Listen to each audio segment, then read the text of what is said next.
All right. Greetings, Earthlings. How are you guys doing?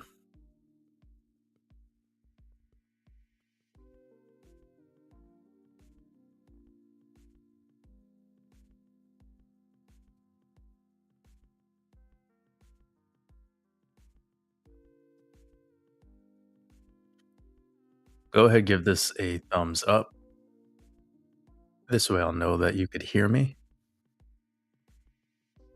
But do not leave a thumbs up emoji in the chat. Do not do that. Give the video a thumbs up. You beautiful people, you. No, see, you're not listening. Step one, listen. Step two, listen closer. All right. I appreciate you guys. Got about 200 people up in here.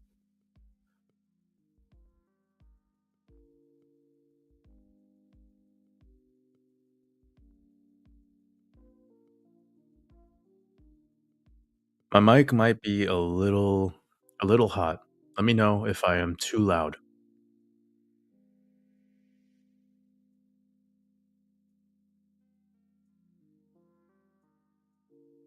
But I don't believe I am.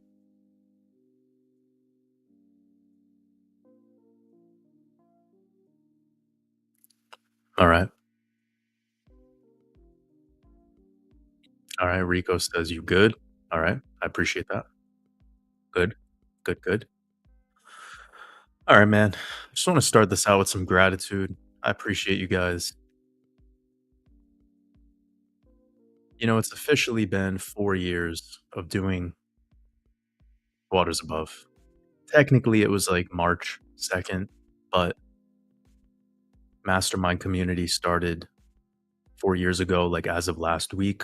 So the Wolf Pack, as we know it, kind of have this March, April anniversary thing going on. And I just can't believe it's been 4 years, you know? I can't believe how many people have connected through this project. It's so much bigger than crypto. Also, excuse my energy or my tone. I'm just kinda getting back into the swing of things right now. I'll warm up as we go. You guys know how it gets. Usually gets spicier. The sauna gets hotter. The cold plunges have more shivers. The bones will rattle, and the bones will turn to dust.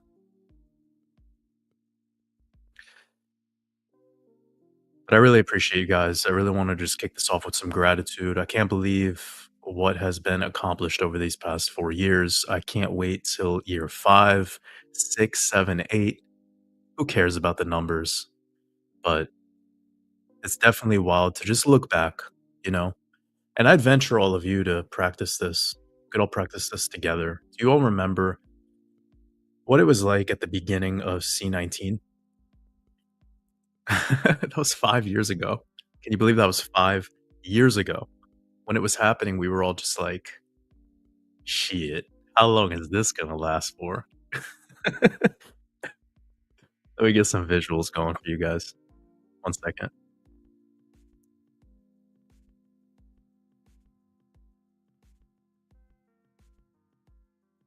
Yeah.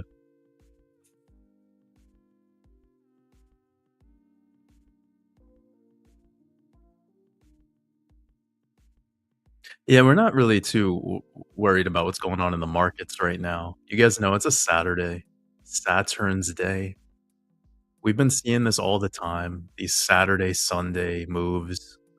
I mean, I'm not trying to rain on anyone's parade, but whatever. Like maybe we do go a little bit higher into tomorrow, but how many times have we made it to Sunday and all the gains are erased in like the final hour before our weekly close? It's like CME opens up, there's a huge gap, and then just complete devastation. I'm not saying that's going to happen again. I'm just like, this is why I don't really give too much of my prana to these charts during the weekends. I know they kind of just do what they do. Liquidity needs to be filled. Retail traders want to have fun. But it's all about getting through this month of April. That's really what it's about. We're not gonna be putting too much into the market today. Like, we do these live streams because we wanna connect as humans and connect on a deeper level and expand our consciousness, have something real with substance to discuss, you know? And if there is any psyops going on in the world stage. We wanna discuss them from their more exoteric point of view, just reveal it, and then get to the esoteric, and spend most of our time there on what is hidden, what is within, dissect it, and if we get a little excited about it, whether that be in the negative or if that gets into the positive, whatever, we try to just stay neutral. There's a lot going on in our world stage, you know, I know you could all feel it. There's a lot going on. That's kinda why I wanted to start it today with just a trip down memory lane, reminding us of what it was like during that C-19, moment where everything was just so polarizing and so confusing, and I wanna remind you all, and I'm gonna go deep, much, much deeper into this tomorrow when I do my Red Pill podcast, because I have that Red Pill to discuss how this whole past week went, and then also the setup into next week. Be going over a bunch of different altcoins too. That's where I'll be focusing on the markets. It's usually about an hour to an hour and a half long, those podcasts. So if you're interested in that, go over to patreon.com/watersabove. There's also an annual membership available for that. Gives you 15% off for the year. So it's like getting 2 months for free. And also, by becoming a Patreon supporter, you unlock the biggest and the only discount available for Waters Above University, which we just reopened enrollment for. So we're accepting some, we have some limited availability, but we're accepting people throughout next week or so on board some new members into our university. Anyways, getting back to what I was discussing before about the market and just everything that I'm seeing going on in the world stage, and how I wanted to quickly touch on what went down during March of 2020, 5 years ago, where Trump was president, and how I feel like we're reliving that moment in a way, not the same. Obviously, it's not the V thing. It's a different thing. It's not the germ, but we have China blame with Wuhan, C-19. Trump is president. He ends his term that way, March event, and now here we are. He starts his second term as the second president ever to have split term, right? And that wouldn't be the correct term. It'd be non-consecutive term. Who cares? Politics is lame. I really, I can't waste my prana on that. But I just want to get to the point here. Ends his term, first time around, March event. Everybody's blaming China. Now here we are, March event, second term, starts his presidency blaming China. Now, who cares whatever's going on, of the reality of it or not? The numbers that are being floated around about the 84%, the 104%, the fucking 280%, whatever percent they say with the tariffs, it's getting so exaggerated and extreme that it kind of sounds like the projections that we were getting with the C-19 death numbers, where it's like whatever they say, we're desensitized to it, but it's fearful. Now, I don't know uh, how much our community here is aware with what's going on with the situation directly in China. You would have to like maybe go out of your way to educate yourself on it, because it's not spoken about too much in the crypto world, obviously. But for those that know about e-commerce drop shipping, and like anybody who has China as a part of their supply chain, any entrepreneurs here, business people that are here in our community, which some could very well be in our university, because that focuses on generating cash flow, teaching you how to generate cash flow and teaching you how to create a business. That's what makes Waters Above University unique from everything else that I've been doing. But this ecom thing is like collapsing really fast because China's just sitting on a bunch of inventory. There's no one to sell to because the US is their biggest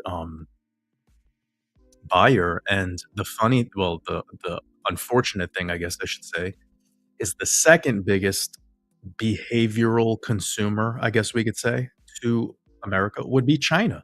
They love just buying a bunch of stupid little shit that has no point, no purpose. You use it maybe once or twice. You throw it in a drawer and it just sits there.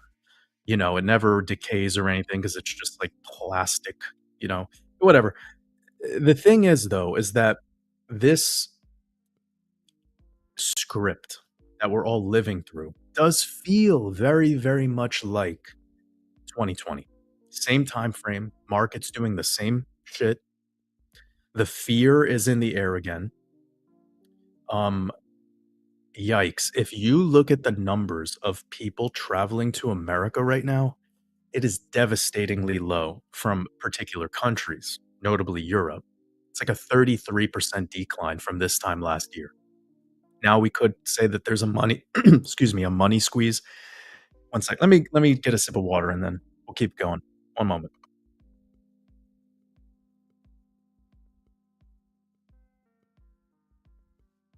Somebody said I'm a little loud. If I'm a little loud, then turn down your volume, perhaps. Good idea. Turn down your volume. Big brain. Yeah, our brains working together. Good. All right. Anyways, where are we at? Talking about the kind of like a mirror of 2020 and 2025 and how it's feeling. And you guys know there was a V-shaped recovery in the markets from that. We all know. We were to look back into the markets around April of 2020. We'll see there was some things going on. There were some things going on for sure. But generally, we were pretty much recovered most of the C19 crash for the traditional markets by early June. I would not be shocked if this was to play out very similarly regarding the markets too. And they use this March, April moment as just a sentiment reset for everybody. But unfortunately, only some people get to benefit from the whole thing. A lot of people lost their businesses. Like I know for sure. Somebody's asking if this is pre-recorded. No, this is live. You want to know how it's live? Because I could pull up your comment and I could say, Hoover, the FUD killer, kiss on the forehead. Anyways, yes, I agree. Volume issues are user errors. It's like first step, clean your ears out. Q-tip. Second step, Waters gives Hoover a kiss on the forehead. Third step, Joe Biden shows up in the room and tells us how kids like to wipe the hair on his legs after he gets out of the pool or whatever the fuck he was telling us that one time. Have you guys ever watched that video? Like NPC moments? It's amazing. Go watch it. Type in Joe Biden NPC and you're gonna die. Like you're gonna cry laughing, and then you're gonna thank me. You're gonna be like, Waters, thank you for uh for that for that moment. He's like, I got hairy legs, and when I get out of the pool, the kids used to jump on my lap, and I like when kids jump on my lap, and then they would wipe the hair on my leg. I can't do the voice, you know. I'm horrible at these impressions. I wanted to learn the Trump voice, but I can't because it's all about the hands, and you guys can't see my Squidward beautiful face, so I can't like what's the point of the impression if you can't do the hands? Trump's hand movements are the only thing that matters. All right, I'm probably offending people right now, which is good. You needed to be offended today because you woke up and you wanted to be offended, right? That's usually how it works.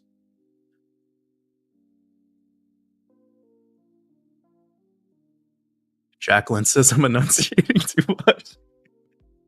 I'm sorry. My mama raised me right.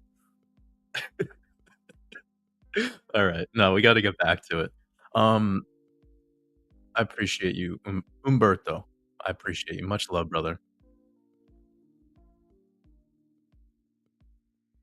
Just by a show of hands, though, anyone who's followed here at Waters Above at least, let's call it 6 months. Let's call it just 6 months, which is fairly recent in the time horizon of a channel that's been around for 4 years. and also a piece of information that I shared with people back when I created my Year of the Dragon Decoded, which was at the beginning of 2024, over 1 year ago. And what I taught everyone was that don't be surprised if there's a March, April event tied to who? Donald Trump. When we did the Year of the Snake Decoded, that was, I hate using the word prediction, but we were determining based on the code, based on what I was seeing in my decodes, that Trump would win that presidency. And the way that it would go would be kind of shocking for the other side. And we know the results. It was effectively like a landslide. Markets did what they did, actually mimicking all Year of the Dragons and the way that we move into the Year of the Snake. And then we had this major March event for Trump that continued into the month of April.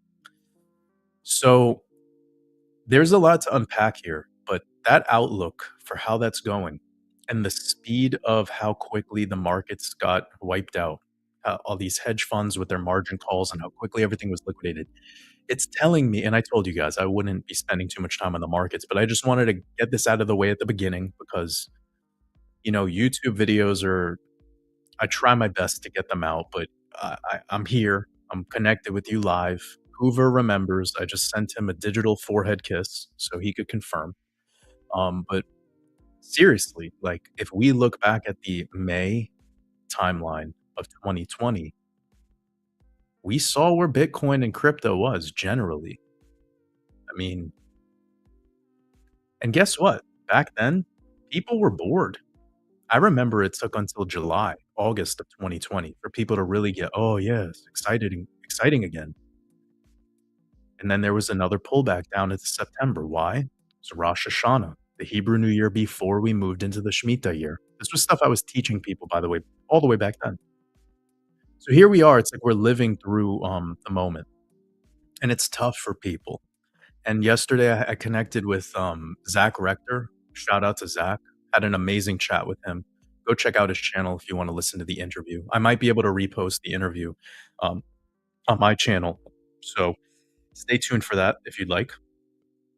And he was he was asking me at the very beginning, if I remember correctly, he asked me at the very beginning of that interview, "How are you able to stay calm and composed and like stick to your investment thesis or whatever during these times?" And it's like, well, when you have been doing unique decodes and analysis of markets without needing to consume 100 other YouTubers' work in order to come to my conclusions, whether it's about being right or wrong or profitable or maybe having miscalculations or whatever, which I have had, absolutely. My biggest miscalculation lately, which I've admitted 100 times, and I also said during my last interview that I did yesterday, was that I assumed there would be an alt season like move before we had this major correction into March, April. Did I assume we would have a correction into March, April? Absolutely. Said it a million times. It was said in my crypto decoding blueprint. What was different this time around was Ethereum completely dropped the ball. Solana was effectively ritualized with all these meme coins in January. We know the story. We don't need to revisit it, but that was my miscalculation. I thought we would have had spillover from Bitcoin dominance. We didn't, so we learned. And now looking back on it, it's easy to be calm and navigate this all more stoically. And when I say navigate this all, I don't only mean investing, I mean life. Because right now, so many people are becoming depressed. So many people are giving up. So many people are like just completely giving in. And I want to let people know that that's something you could actually harness and you could use that energy. You could actually use that energy that everybody right now is giving up. You can absorb that and utilize that the same way you were able to do it during C19 in 2020. My life got like much better during C19.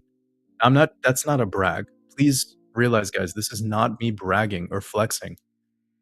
Did it suck watching everyone in my reality start wearing a mask and telling me to put on a mask? Sure. I told them all to go fuck themselves. Was it annoying when the jabs came out and people were talking, is it Pfizer? Is it Johnson and I'm like, what are you saying? Like, is there a clown mask nearby that I could put on? That's the only mask I feel comfortable wearing in this room.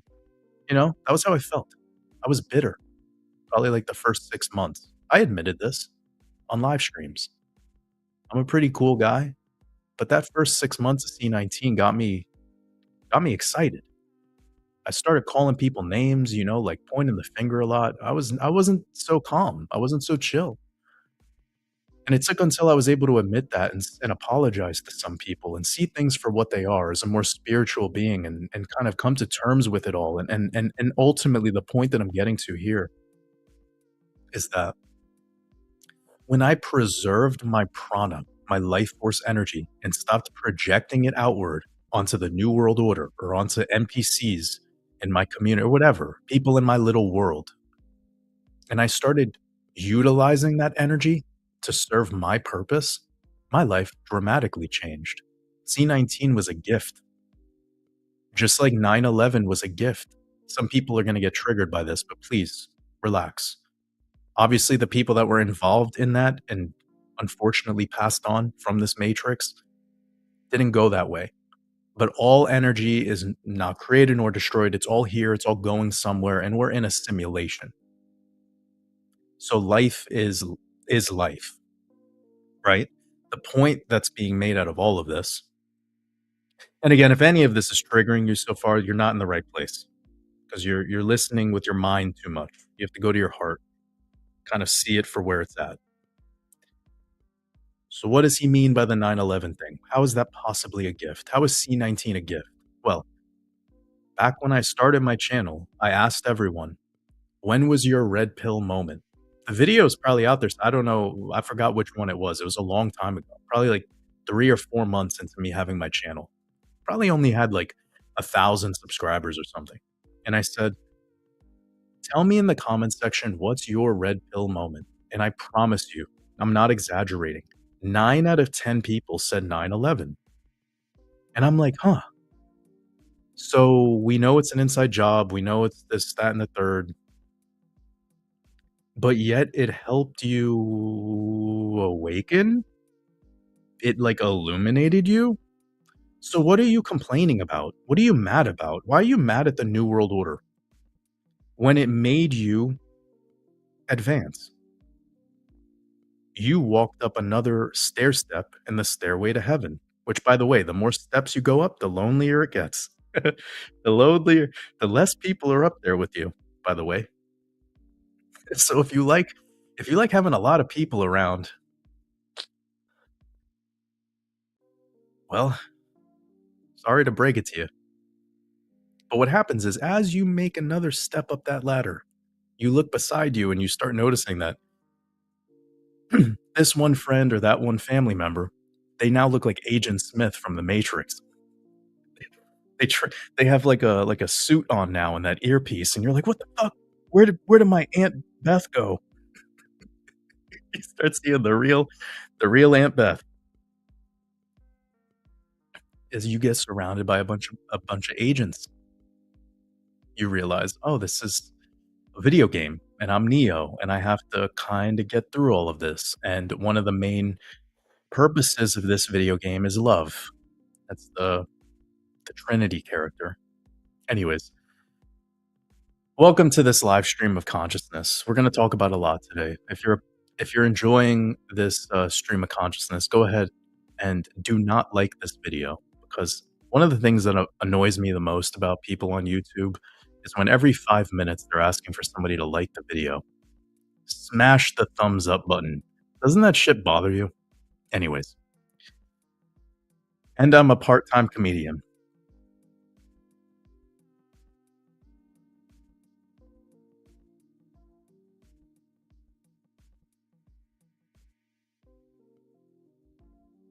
I'm looking through the chat right now.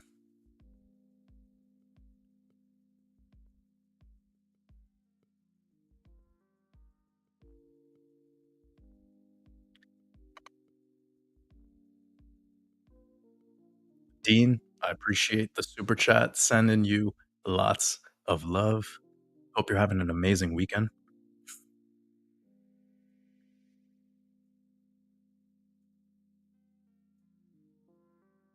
Led Hendricks says, "Where the bearable bull have you had any impact on his well-being?" What? Have you heard any input? Apologies. My microphone is in the front of my, computer. It's kinda getting in the way of reading, but I don't know what's going on with him.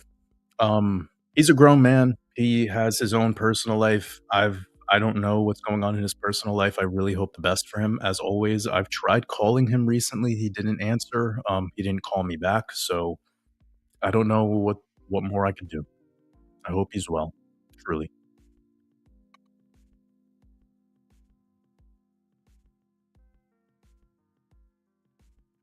Watermelon Daddy says, "Is eating apples same like the apple juice?" No, 'cause, the apples themselves have fiber.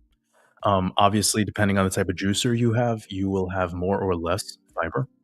But also, what's much different about eating something is the mastication process is actually kind of kickstarting the digestive process because once you start going, the saliva and everything starts sending signals down to the gut, and it will start to kind of prime your stomach acids and gut microbiota kind of gets ready. Also, there's much different blood sugar spike and the way that yeah, I mean, it's just there's so many little things I could point out, but the point that could be made here is they each have their own purpose. So if you wanted to do juicing versus, like, just eating fruit as, like, a remedy for, detox, obviously one is a lot more sustainable than the other. I also have personally tried doing an extended juice feast, I guess you would call it. Like, I did 21 days only on juice, and what was crazy about it was it made my senses much more enhanced. So I smelled better. I had way better like, I have really good eyesight anyways, but I had sharper eyesight. Like, sometimes when the sun is really bright, you need to squint a little bit to, like it was like my eyes were able to take in a lot more light, and I didn't need to, ever squint or anything, like, my eyes just looked more alert, you know? Like, I probably looked like somebody that was on cocaine. Like, you just are super fucking alert, you have so much energy, you have amazing sense of, smell and taste, and what's crazy is when you go back to eating normal food, even though, ju fruit is food, but the point that I'm making is when you go back to eating any food, you're gonna want a lot less salt, fat, just spices, like, you don't need as much of those flavors anymore because your tongue has had, like, a reset, like, all of your taste buds have had a reset, so that's really nice too. Although I don't promote this for everyone, I'm not, like, a proponent for saying that any one thing is ideal for anyone. So whenever you hear me talk about health and wellness stuff, just note that. It's never that Waters is saying, "Oh, I need to do a 20 days of juicing," or Waters says, "I need to do 2 days of dry fat." No. Not everyone needs to do a 48-hour dry fast. Not everyone should be doing, whatever protocol because 'cause you're all different. Some of you are at much different ages, you live in different, geographies.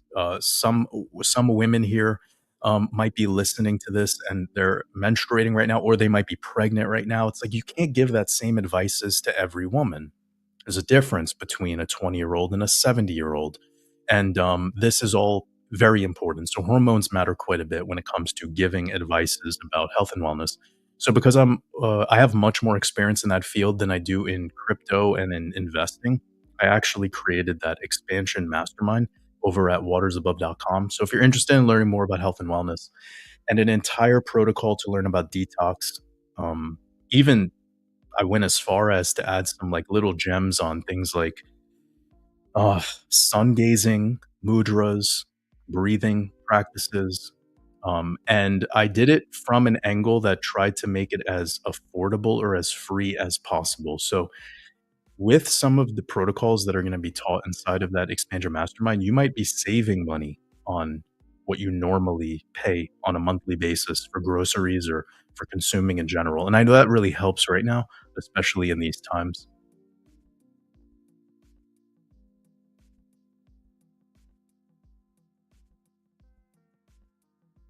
Appreciate that, James. 4 years. It's been beautiful.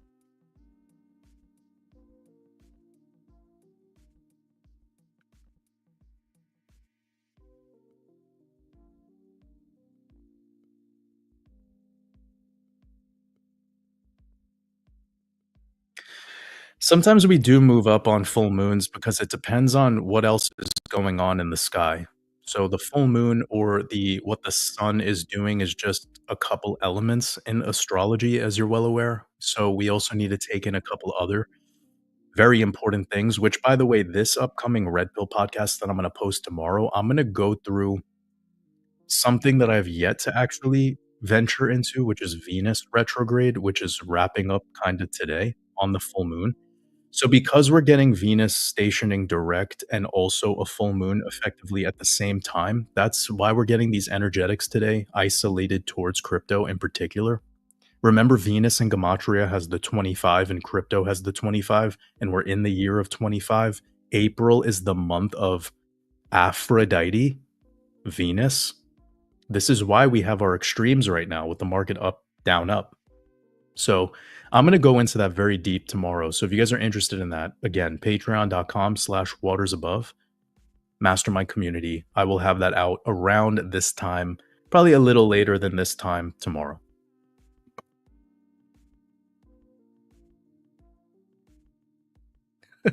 I'm not sure how to answer this question.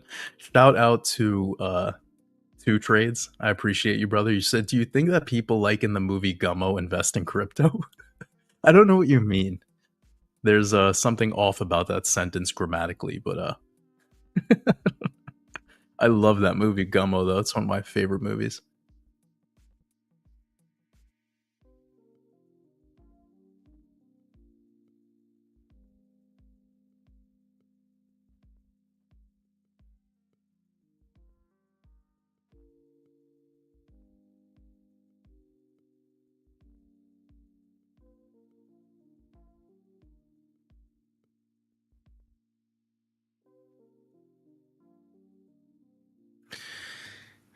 Mandoline says this weekend feels different somehow. Well, I think the reason it feels different is because we're effectively out of eclipse season.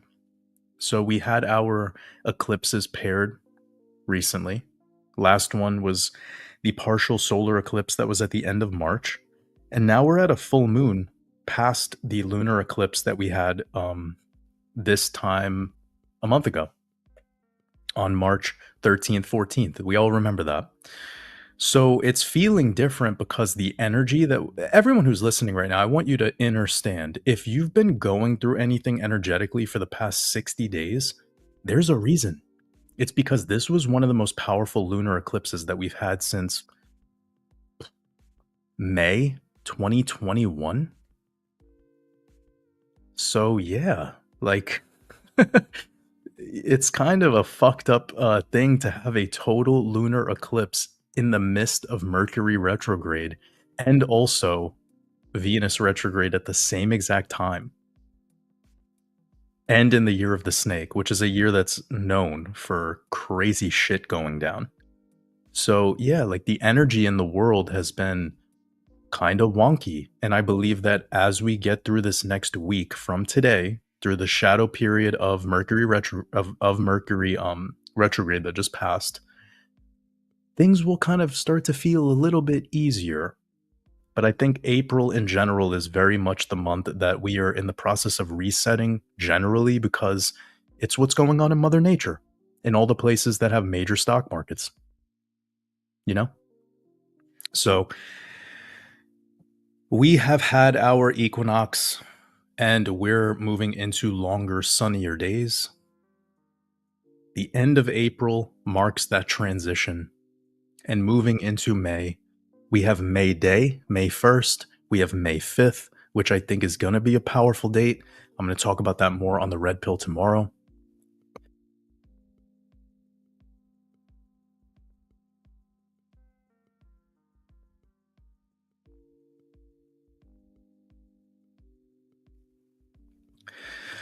Hoover asks, full moon here in Sweden, what can we expect? Well, what you could expect is that a Swedish woman with golden pigtails will fall from the sky wearing wooden shoes, and she'll yodel you to sleep tonight. That's exactly what you could expect, Hoover. You're welcome.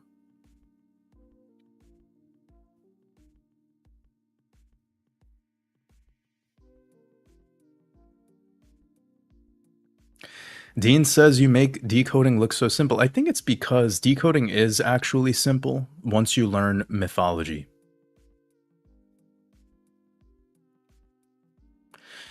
Mythology is really the key, and a lot of people skip over it because I don't really understand how somebody can get into astrology without learning about mythology, but a lot of people do. And again, if that's the case, no offense, it's just I feel like you kind of have to study the origins on what all this stuff stems from in the first place. And then once you do that, you realize that mythology is just teaching you about the body, your anatomy.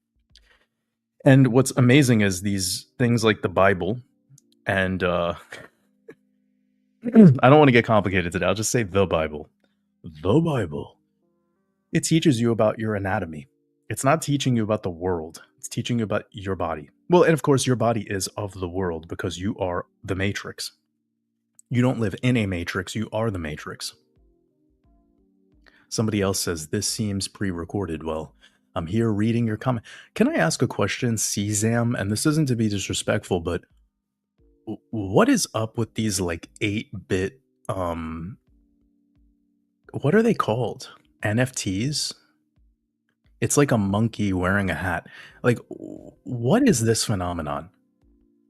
I'm really curious because how much did you pay for this? Do people pay money to have like an 8-bit picture of a monkey? Is that cool? I mean, I know some people think like Rolexes are cool. They're like, look at my Rolex. That's cool.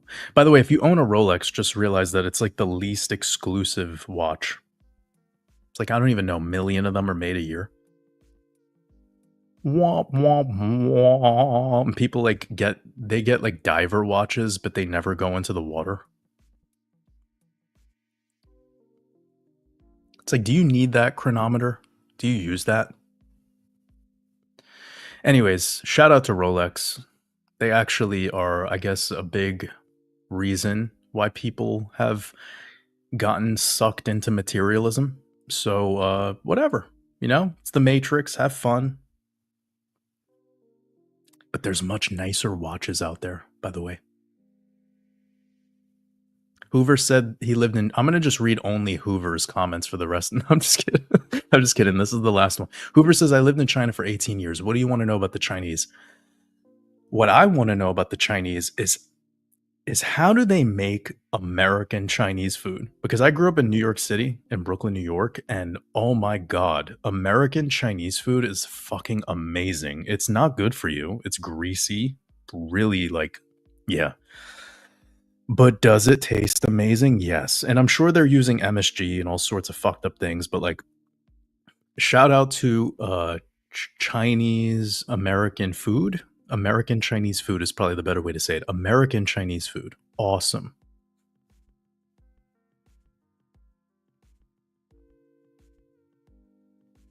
See, I'm one of the few that could like talk about detox fasting and then go talk about American Chinese food in New York. Like that's how you know that I'm a rare I'm like I'm like palladium or something. I don't know. Is it rare? Is palladium rare? What? I'm like yttrium, like some like weird fucking element that makes quantum computer chips or something.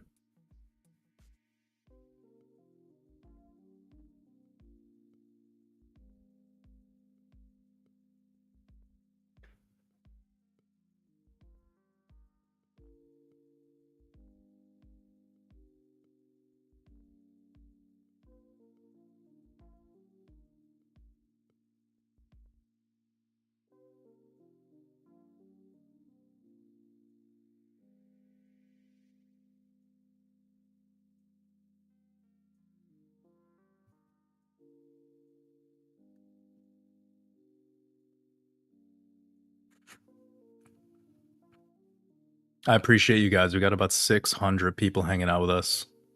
Much love. Okay, it seems like you guys did appreciate my Joe Biden impression, even though it was awful.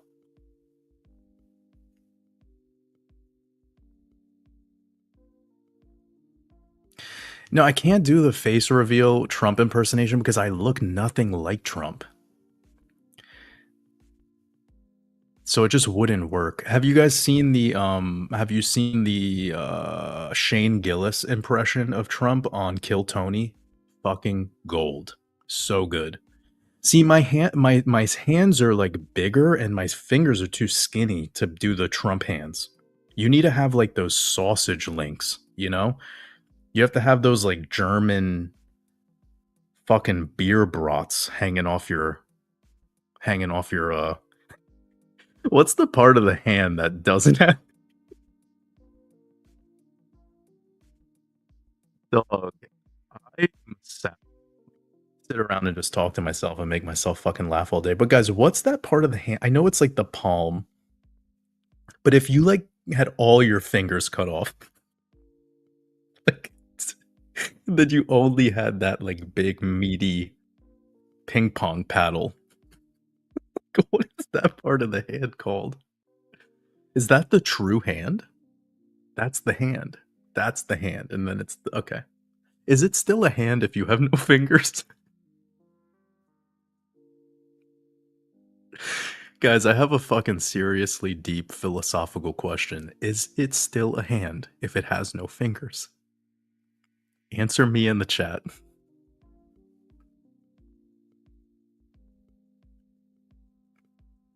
Somebody said Biden is a PDF. Are you talking about the file? Like the computer file? Or are you talking about ugh, yeah, gross. We all know that though. We were trying to keep it like funnier here, you know? But we all know. Everyone is. Everyone in government. Trump is too. It's fucking. You guys think they're unscathed? They're all freaks, bro. It's called the New World Order.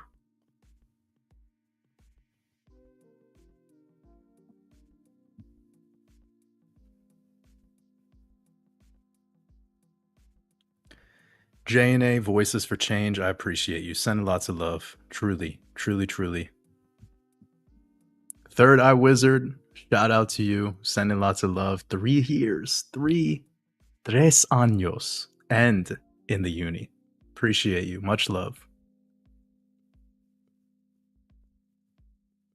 JB, I'm not sure the next time I'll be back on Good Morning Crypto Show. I hope I do, though, sometime soon. Maybe they can invite me back on. We'll make it happen. Daniel Eisenhower. Is that your real name, by the way? Are you an Eisenhower? Like the president? I don't think they're spelled the same way. But Corn Pop was a bad dude. I don't know. Was that like a cameo moment? You wanted to get me saying that? Or did I miss the joke? I don't watch much TV, so. Merrill says, longtime Patreon supporter in La Suisse. Much love.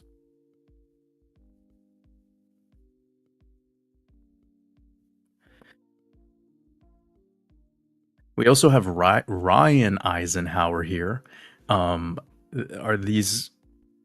we helping people reconnect with their long lost twin? Daniel, have you talked to Ryan? You guys might be brothers from the same mother.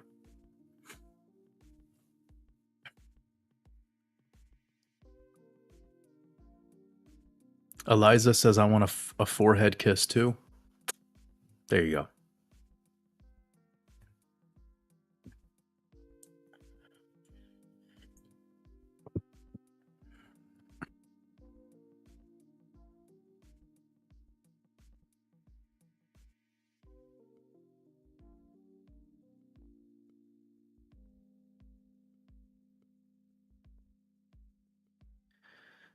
CMGs says Rector was one talking about an XRP buyback, which ended up being some sort of weird thing. I forgot. I have no clue about that.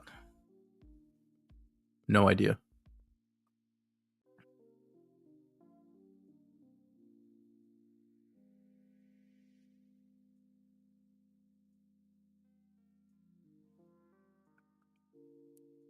Fork Drop says, thank you for your art and perspective. Any tips on how to improve eye vision naturally? Well, what I would recommend is look into the book called Take Off Your Glasses and See Again. I believe you could probably even find it for free, but I learned about it from somebody named Steve Maxwell, who trained with some of the best Brazilian jiu-jitsu fighters. He actually trained directly with the Gracie family, which is like given a lot of credit for the art form of Brazilian jiu-jitsu. And he was working with them as a trainer, and he started to lose his vision pretty like it escalated quickly. He got to a point where he was just wearing super thick glasses, and then he couldn't even train anymore because, you're doing grappling, you're working on the mat, wrestling pretty much as your career. And yeah, he couldn't drive anymore. He was saying, like, I couldn't even read the word stop on the stop sign when I was parked right in front of it. And he found this person who authored that book, Take Off Your Glasses and See Again. And that was what happened. He was able to literally stop wearing glasses.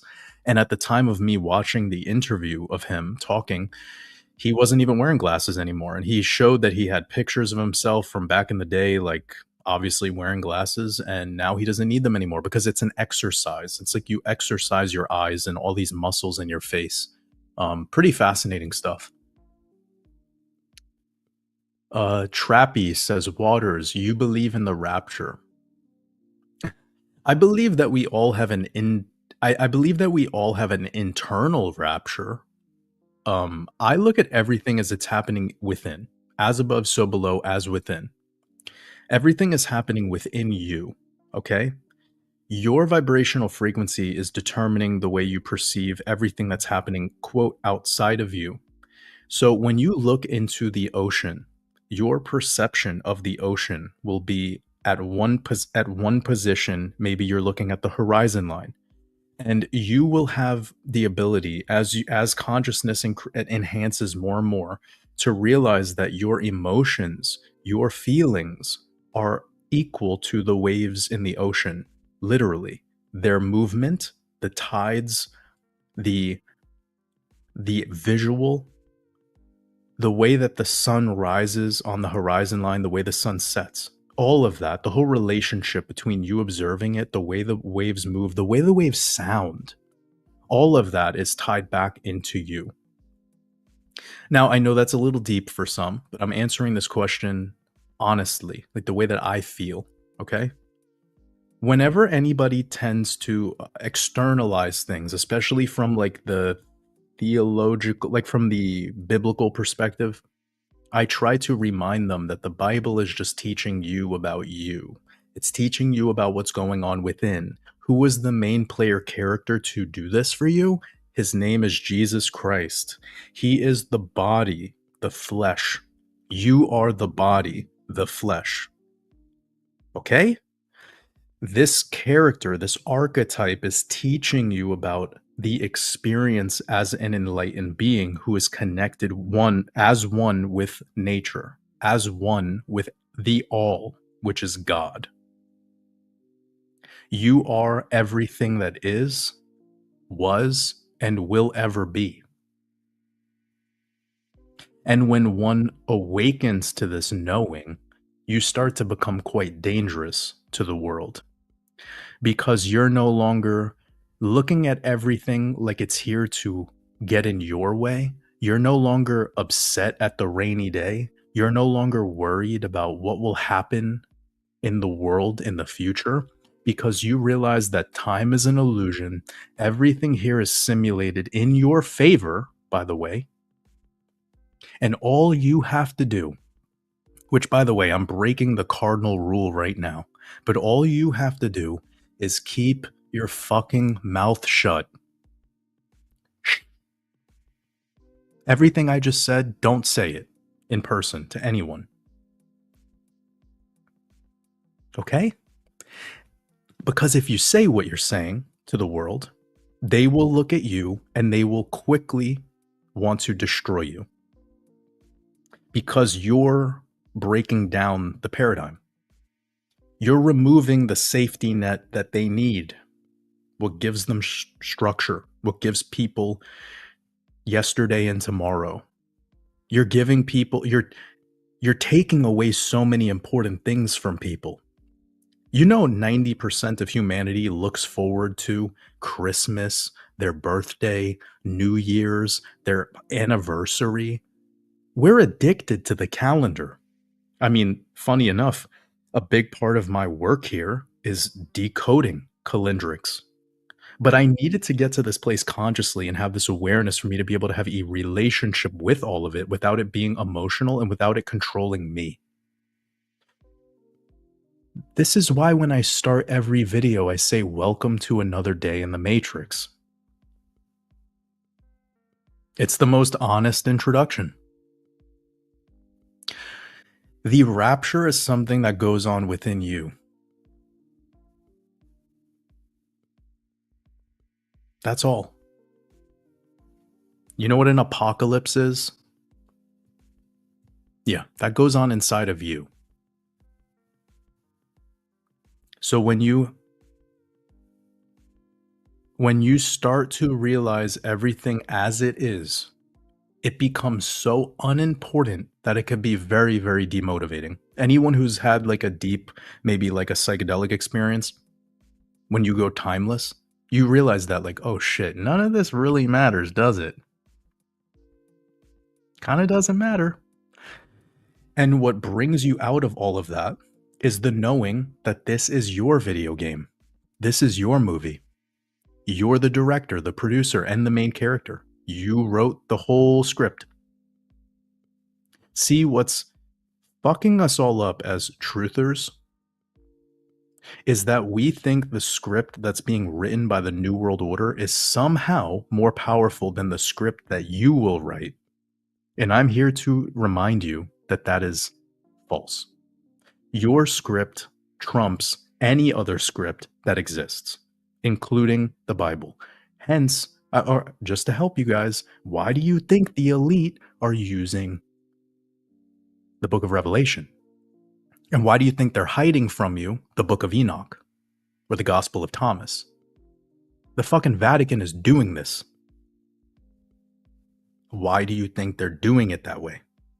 Why, whenever you're coming across anything that's happening in the world, there's an easy tie back to something biblical? Why? Because they're weaponizing it against us so that you prioritize their script over your script. I know this is going to be profound for a lot of people, so please listen closely to what I'm saying here. It's not to say that the Bible is not important. It's not to say that the Quran is not important or the Talmud is not important. Like, all of these things are just scripture. And I'm saying that you're here to write your script. That's all. You are here to write your script. So what will it be? What's your story? What's your vision? What's your why? What are you here to do? What excites you? What upsets you? What makes you angry? What makes you worried? What makes you fearful? And then ask yourself, why am I avoiding doing the things that I know I'm meant to be doing? Why do I avoid them? For shiny objects and things that numb me? Well, because you don't want to experience the rapture. And then for most people, they're just waiting around for the day that it all changes for them. Interesting, right?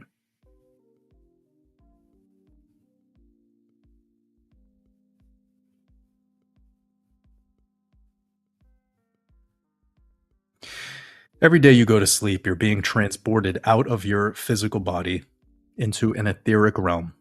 It's happening every night. You experience dreams.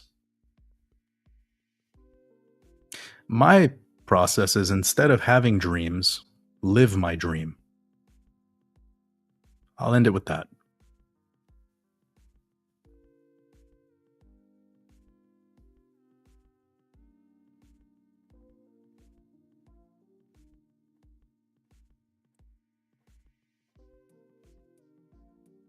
Opulence 434, much love. Appreciate you.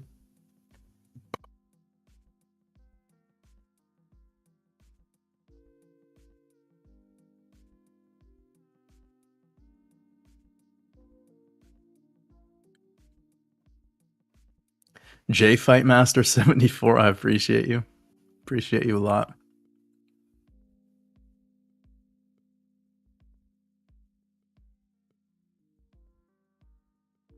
Gabriel Saliba, appreciate you. Sending lots of love to you and your family.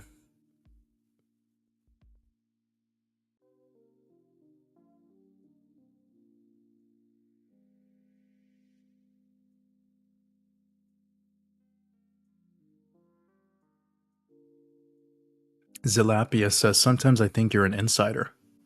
In what way? What makes you feel that way? Like, who am I inside with? Like, am I friends with Warren Buffett or am I friends with Elon? Like, who do you, what is your, where does your imagination go to? I mean, shit, private jets seem fun. I haven't been on one yet. I couldn't imagine what that life is like. But I want to know, who do you think? Who do you think I'm hanging out with?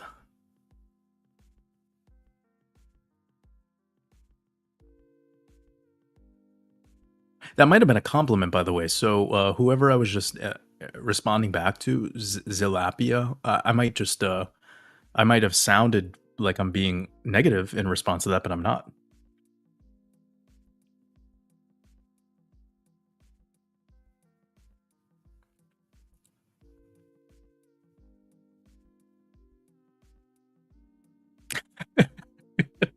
Damn. Artak. I love this guy.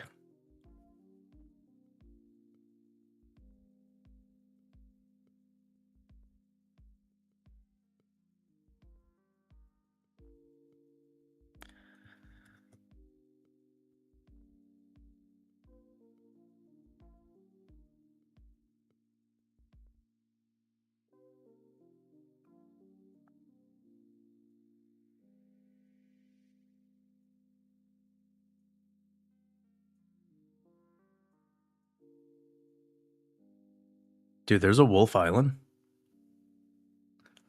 Umberto, where's Wolf Island at?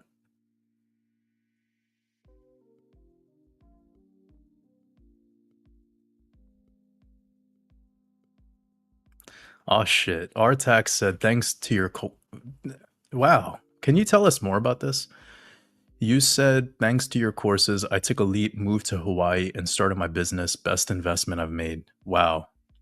Artak, are you in our university? Because that's mostly focused on becoming an entrepreneur, creating businesses, generating cash flow, and also the community that comes with it, organizing with each other to effectively create businesses with each other and for each other into the future, which is a really big vision that I have because I feel that is the solution to all this stuff that's going on, like with what we're seeing with China in this tariff war, for instance.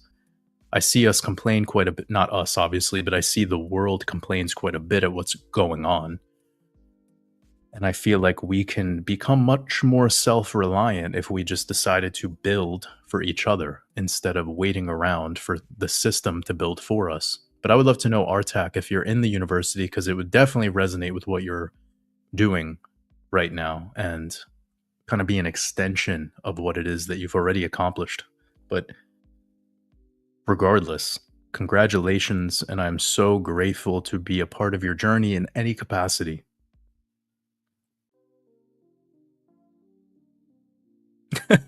Dustin, yeah, I definitely do not do any drugs.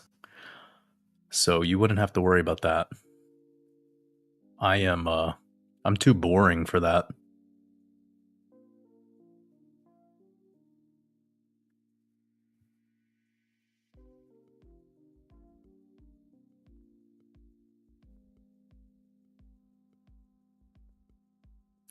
Yeah, I could actually touch on this real quick since I brought it up. Because with the 5/5 date, I actually talked a bit about it on the Zach Rector interview that I did yesterday, and it's that we had a 2/2 event on February 2nd leading into February 3rd, the 33rd day of the year. And then we had on the 3/3 date, March 3rd, we had another event technically on the 3/3 date, which started on the 3/2 date. So we had 233 rituals back to back. And then 33 days later, we had on April 4th, the 4/4 date, we had the event that happened in the stock market, one of the biggest corrections we've seen in history. Then from the 4/4 date to the 4/7 date, you have the 4 and the 7. Well, we see what the stock market did during that time. We have Trump being the 47th president. We have Bitcoin correcting to 74K. 47th element is silver. So I feel like there's something going on with precious metals in this decode because gold being the 79th element, Trump is about to become 79 years old in a couple months.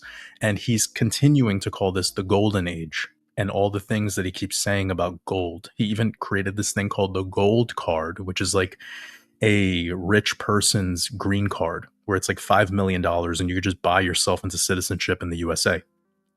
So this continuous use of the term gold, and we see gold breaking out higher and higher. It's like, doesn't shock me that there's something going on and he's kind of just there to be the talking head of the whole ritual. Did gold ever hit 33? Yeah, so I wouldn't be shocked if gold hits the 3300. So $3,300 USD. Guys, look out for that because we've already had those 333 rituals in a row. We had the 33rd day of the year. Then we had, by the way, that was like the biggest crypto liquidation ever. I think it was due to the event that happened with Bybit, a hack, but whatever, it doesn't matter. We did have an event on that 33rd day of the year, also on a weekend. Funny enough, it continues to happen on weekends. By the way, I'm going to get to your guys' super chats in just a moment, so hang on. And we still have some more time here doing our live together, so no stress. But yeah, so we had those 333 rituals in a row. 33rd day of the year, then March 3rd, 3/3 date, then 33 days after that, we had a major move in the stock market. To me, that's saying that we've completed our 33 rituals for now because there's threes. Everything works in threes. And now we're gearing up for 3 positive rituals in a row. We had 3 negative rituals in a row. So for me, I'm thinking May 5th could actually be positive in a sense. But these people who run the world, man, like, I think they want to bring as much confusion as possible. So I think that's why we're getting this immediate reaction in the markets from what happened last week at the beginning of the week on what they were calling Black Monday, you know? So the 5/5 date, Cinco de Mayo, I remember it clearly back in 2020. Perhaps some of you remember that was around the not the recent Bitcoin halving, but the halving before that. And Bitcoin pumped into that date and then it had a major correction down. Not a major, but like, like 20% or something, which was pretty notable at the time. And then it was a V-shaped recovery out of that whole thing. And it gave us the lowest price to buy Bitcoin for the rest of that cycle. I am not saying it's 100% going to turn out that way because obviously it's a much different market now compared to, guys, remember, Bitcoin in the C19 crash went to like $3,800. That's pretty fucking crazy, right? $3,800. Today, Bitcoin's, what was the lowest price we got? 74K? It's a big difference. Meanwhile, we still have some projects, some altcoins that are still as low as they were back in the C19 crash. I know it sounds crazy, but there are a couple projects that are still that low. So it's been the Bitcoin show, undeniably. And I do feel there's a lot of connection between 2020 and 2025, which I started off today's live stream with. So I'm not going to go through that all again.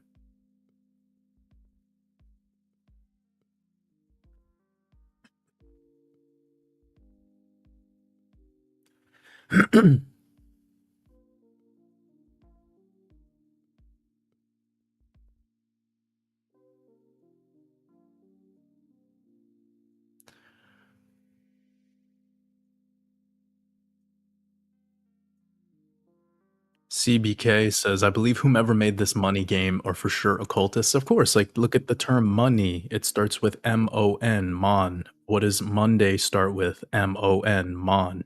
Day of the moon. Moony. Moon eye. Left eye, Luna eye. Right eye, Ra eye. Physical, spiritual, as above, so below. We have earth realm, moon reflecting physical realm. We have sun above, we have sun below. Sola negra, black sun. White sun, black sun. White checkerboard, black checkerboard. You are pawns on the board, or you can change roles. That's what enlightenment is. That's why it's called Neo in the Matrix, Neo Cortex. I made a whole thing about this. Decoding Mastermind. It's lit.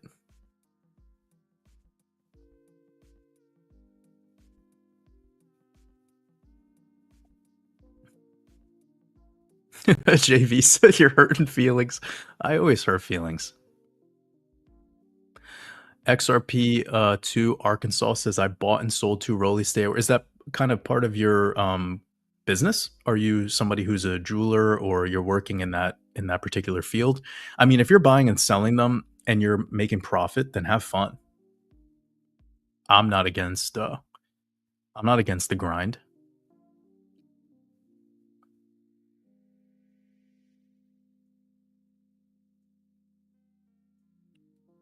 Lucas said, wait, what Rolex is the most accessible luxury watch brand? They pretend to be exclusive. That's for sure. They lie about their inventory, and they put everyone who isn't a celebrity or anyone who isn't walking into their shop already with another luxury watch brand on. They put them on a wait list, and it's a fake wait list. There is no wait list for a product that they have a big ass inventory for. And they have watches in stock that they could obviously sell you. I mean, they're a watch shop. They judge people based on the way they're dressed when they walk in. But if you were to show up, like, for instance, and I know this not personally, but I know this from secondhand story from stories that people have shared with me. If you wanted to have like the greatest experience, I don't know if any of you already own one of these watches. They're insanely expensive to the average person, and this is an unrelatable thing to talk about. But to get an idea of like what would go on in a Rolex store, you can wear like a watch from Audemars Piguet or like Vacheron Constantin, and if you were to walk in with one of those watches, or like a Patek Philippe, and if you were wearing sweatpants and sandals and like a t-shirt with like mustard stains on it, but you were wearing one of those watches, they will sell you a watch without putting you on a wait list. That's how fucked up that brand is. But if you walked in there with an Apple Watch on, there's no way you were leaving with a Rolex from their store. There's no way. And they will literally lie to you, say they have no inventory in the back, but if a celebrity was to walk in shortly after you, they would leave with a watch, even if they were wearing an Apple Watch. So there's something about like prestige and popularity. I've seen people go into Rolex stores, and like stories again from people say they've gone into a Rolex store and they've showed a screen cap of a fake Instagram account where they like used AI to show that they have like 700,000 followers, and Rolex has given them watches. Well, not given, you still have to buy it, right? But these things are very I think Rolex in particular is kind of like the starting point for getting people to be like the material cool guy club. You know, it's the cool guy club. And the watch itself is great and all, but they're in such mass production, and they're so overpriced for how much their mass production is, that it's like, what is the thing? It's just a status symbol, and that status symbol is going to continue to dwindle away in the Aquarian age, because the Aquarian age isn't going to give a shit about those things anymore. That will change. You're going to see, like, guys, next year, listen to me, next year, you're going to see brands like car manufacturers like Toyota, Hyundai, Kia, Apologies if I pronounced any of these things wrong. But you're gonna see like a car from Hyundai, and it's gonna look like a fucking Ferrari. It's gonna have those crazy doors that open up. Trust me. Tesla was like the first company to start like pushing that sort of stuff, like these cool little parts to the cars, and then they'll get cheaper and cheaper and cheaper. Look at the robo-taxi. The robo-taxi, let me pull it up real quick for people so you can see, like, you could be like, "Water, what are you talking about, bro? Like, that's not gonna happen." It's like, okay, sure. Let me try to find this picture for you guys so you can say, Waters isn't lying to me. Look at this, published on March 14th. You guys looking at that? That's a Tesla. It's a robo-taxi. You see those doors? All the cars are going to start looking like this. And they're going to be faster than Ferraris or Lamborghinis. Like 0 to 60, I mean, they're going to be faster. And way cheaper. And the look they'll have will be so futuristic that people won't even, like, these luxurious companies will need to compete with this stuff to even sell their cars, because rich people will start to change the way they look at purchasing this luxury stuff. 2022 was a big boom in this. Like, I study markets, right? It's important for me to study markets because look at what I do for my career, right? Well, I took a moment to study luxury watches because I wanted to understand their market cycles. And 2022 was not only the top of the housing market, but it was also the top of the luxury watch market too. And you can see watches that were $150,000 back during 2022. Like, we're talking when C19 was just kind of wrapping up and the lockdowns were stopping. You were seeing, and by the way, excuse me, some people might be like, why the fuck is he talking about that? Well, guys, if you want to know why people aren't buying the market right now or why market conditions are the way they are, well, you need to study all the markets if you really want to grasp of what is happening. And you need to follow the money. Like, where's the money going? The sentiment cycle has a lot to do with the way we purchase things in the world. And right now we have like rock bottom purchasing happening, which is kind of what the New World Order wants, to push recession. And then they use the Fed, and they use like all these talking heads on CNBC and whatever to make you feel like, oh, you know, the government's trying to not have this happen, or the Fed's trying to make it this way. No, it's all a script. They're playing it out. What we need to do is pay attention to what's happening in the real fucking world. Okay. That's how you learn. So I studied the luxury watch market because I wanted to understand, like, where was this coming from? Why was there such a boom? And obviously it was a similar boom that was going on to all things at the time, which is like niche anything was ballooning because everyone had a bunch of free time during the lockdowns to just look at YouTube videos and look at stuff on social media all day. So we saw watches that were like 30 grand go to $150,000. Like, we're talking about wearing a fucking house on your wrist. And then now today they've corrected substantially. And I'm by no means like a watch aficionado. I'm just a student of the market, and I want to understand the luxury market because that's the big money in retail. We're talking about big money in retail right now. The average person that works 9 to 5, they just don't have the money to cough up to be putting and FOMOing into these markets. So the only way we see big booms from that group of people is when we have something like stimulus provided, which we all saw with our own eyes in 2020. So I feel like it was smart for me to study and look into this. Also, because there's the precious metals component into it as well. And this is the final thing I'll say, guys. Final thing, because I think there's value in this for sure. Diamonds are an absolute fucking scam.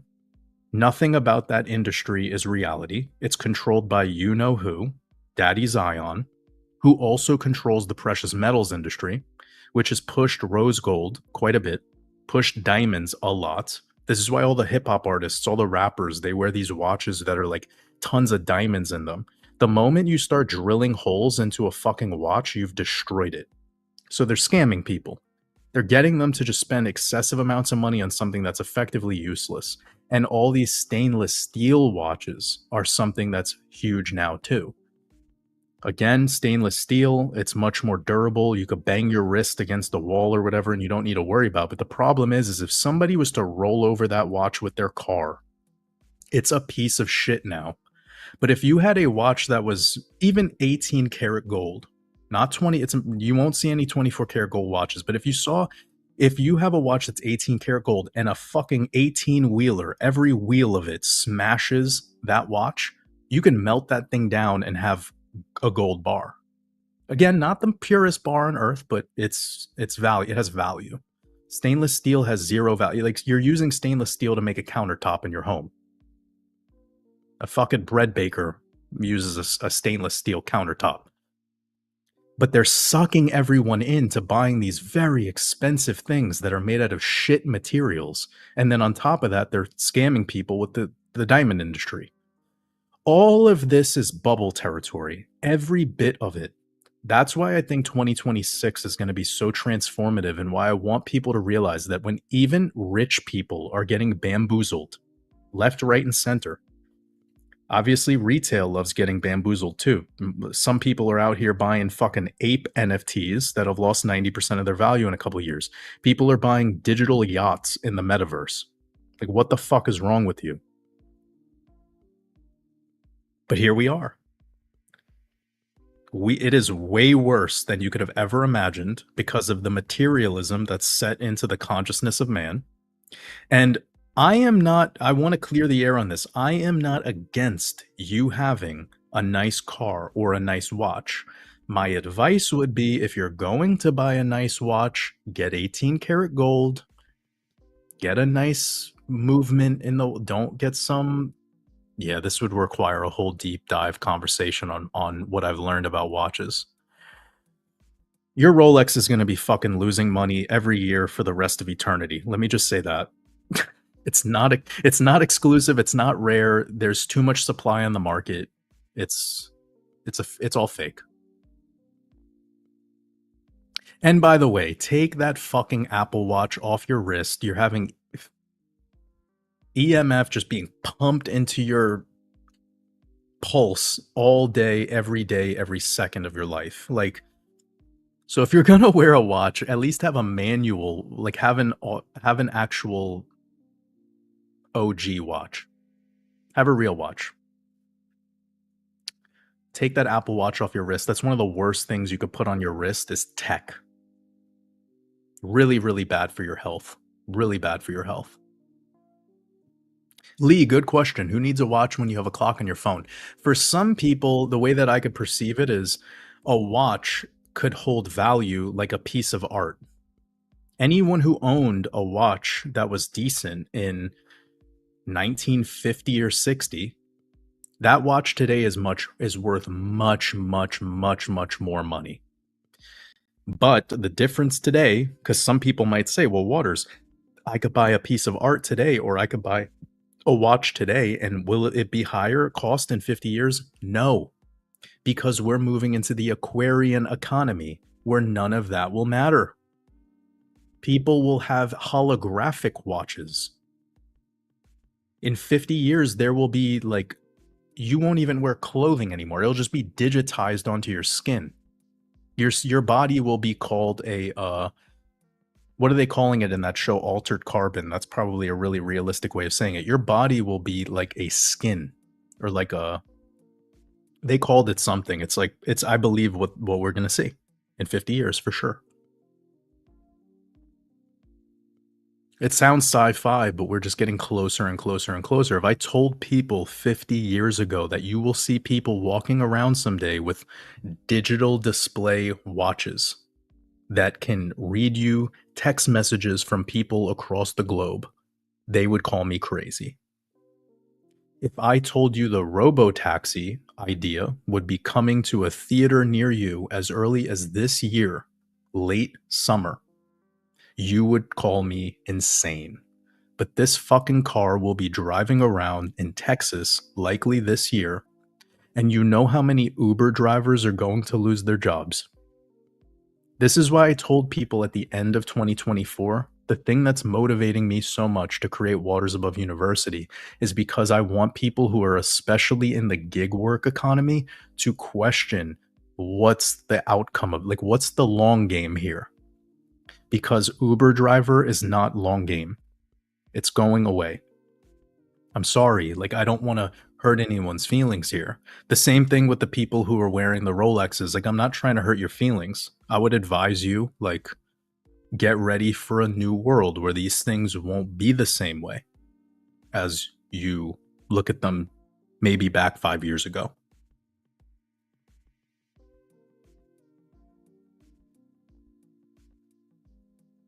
Live B, let's lighten things up. Unless you guys want me to keep talking about my outlook on the future. But Liv says, what's your favorite type of pizza? Neapolitan pizza.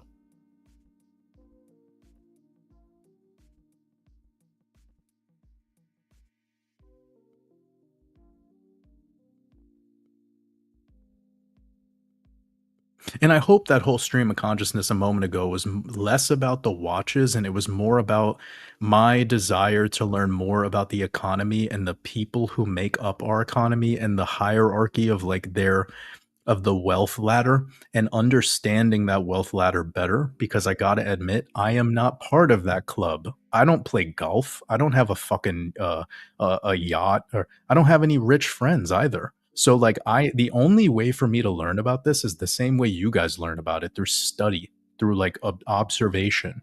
But it's like I don't go to a country club. I'm not cool enough. I don't smoke cigars. So not that I have a problem with golf. Golf looks fun, I guess. It's just it's not my thing, I guess, right now. Who knows what the future? Maybe one day when we make like our own airports and our own like retreat center and acquire a bunch of land, maybe we'll get like a driving range out there, have a little fun. I don't know. But because I don't see any of this stuff in real life, I wonder what makes the sentiment cycle go the way that it does. What makes people speculate during the times that they do? And are there patterns that are playing out like today that they were once in the past, so that I could hopefully teach you guys what to anticipate in the coming years? There's a purpose behind me studying the watch charts.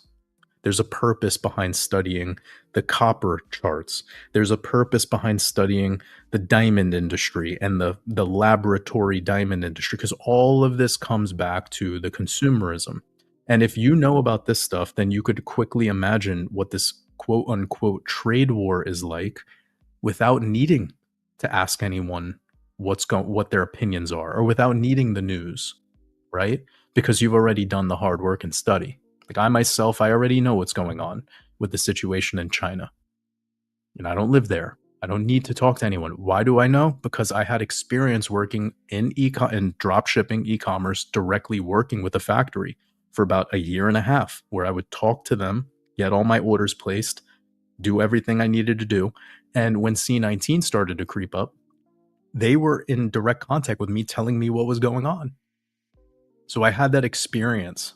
And now that I see what's going on here, because I know all the pain points about that supply chain and how it only takes one little chink in the armor to see so many other problems cascade, like the dominoes collapse, I know it must be fucked up right now in China. They probably have so much inventory stacking up to the point, and they have no customers. Now they have to turn off their machines at their factories. They're probably right now spending more time cleaning their factories than they're actually producing anything, because their biggest customer just got dropped. Whether it's a show that will go on for the next month, 2 months, 3 months, maybe 3 years, that's the thing that I think some of us are trying to figure out. We all know that the factories are not coming to the US anytime soon. So if that's the play, if you guys think for some reason America is now going to become this industrial, like, like mastermind, and we're going to start putting Americans in factories again, working, wake up. That will at least take 2 to 3 years, or if not, it won't even be 10% complete by the end of his term. And on top of that, everything will be so much more expensive than it was right now with the 100% whatever tariff. Because why? Look at the wages an American earns versus the wages somebody in China earns. There's a reason why. Like, I want you to close your eyes and understand there's a reason why in China they are willing to sell you a $2 sneaker and send it across the globe, where their shipping costs are about what, 500% higher than the item itself. The reason they're willing to do this is because their own economy will never buy it for even that price. And they're the only other economy that will buy those things. So this is tough. The way this will unfold, I mean, of course, I'll keep you all updated on it, but I already have my solution. And that's why I'm teaching that solution in our university. That's the point of it all.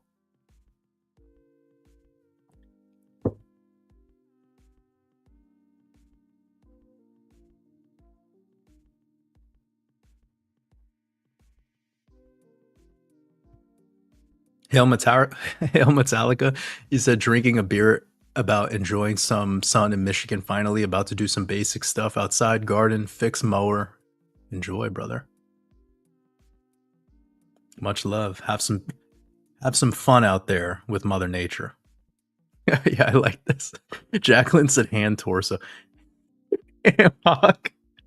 Yo, I love the getting to the comments later. Kevin said this sounds like a convo in stone. I could promise you I am not taking anything. This is just natural waters above, high on my own supply.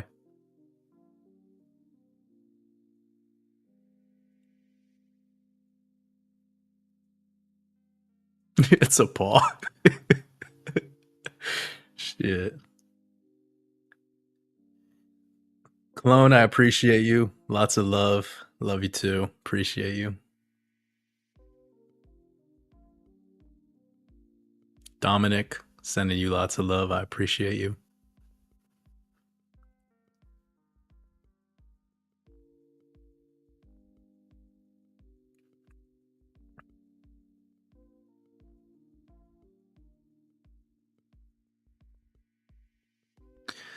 Jazzy Fruits. You know, I mean, I can't disagree with this. Let's read what Jazzy wrote. Said, decoding has its place and is another path to wake us up and expand our consciousness. But for me, it's just another ego trip that keeps us in our mind and not our heart. I mean, I feel you. I think that's why there's a lot of work to be done on oneself before you step into the art of decoding. I'll look at it like this. Most people that get into art in general, let's just say they're a painter, what happens is they look at a bunch of paintings and they're like, I love all these different painters, right? They're inspired by those different painters. Well, let's bring it into another place, like combat sports, like boxing. You're interested in boxing. You watch Muhammad Ali, Mike Tyson, Larry Holmes, maybe some old school shit like Rocky Marciano, you know, Jack Dempsey. You watch some new guys. You're like inspired by all these different people, but then you have to kind of find yourself in it all. All right. Now, Jazzy, where I would take this and where I think that I kind of fit into this conversation of the decoder community or whatever is I'm a student of them all, but I'm doing it my own way. I've kind of figured out a way in life to make and express my own unique creative essence in anything that I do. And the only way that we can really feel a sense of success, I think, in this life is when we feel like we're embodying ourselves to the highest degree and we're not trying to emulate something or copy something or be something that we're not. What is the ego trip part of it is when everyone's battling to be better than one another. When everyone's battling to say, this is the best decoder, or this is the best technical analyst, or this is the best trader, or this is the best whatever. My thing is like, sorry for the, if you're hearing any thing going on in the background, there's a little bit of noise out there, but my whole take on this is like, I don't concern myself with being the best. I don't concern myself with wearing the crown. I'll let everyone else wear that crown. Right? I know what the crown is to the king, but what's the crown to the clouds? I just don't let it concern me. And I think that's what's doing so much damage in this world. It's like all who has the most followers, who has the best predictions, who's the best, who gives a shit? I'm not going to let that get in the way of me creating, of me living from my purpose. I know that the world wants that of me, though. That's the tough part. That's where we'll speak at kind of like from the tone of leadership. A lot of people would want that out of me. They want me to care about being better, about being the best, about being the fucking greatest or whatever. And I think that's what damages the heart of man. That's what decays our souls. So I agree with you, Jazzy. I think I'm just adding in that additional element, if you will, of why I think it is the ego trip from the decoder side of things, because there's this desire to be predicting the future all the time.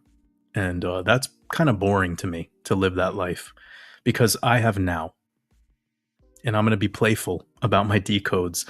And I'm going to do whatever I can that if I do discover something that I think I could prepare myself for effectively in the future, then I'm going to do my best to act on it and not be worried about what's to come, to live ruthlessly from the vision that I've already kind of started to imagine. I guess we could call this like the true utility of manifestation.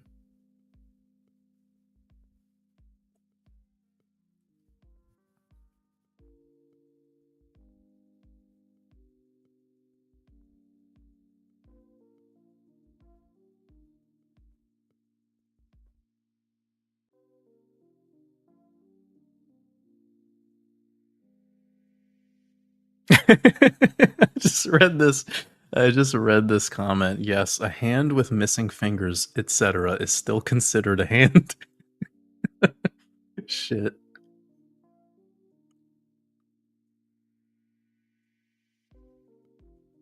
You guys are hilarious.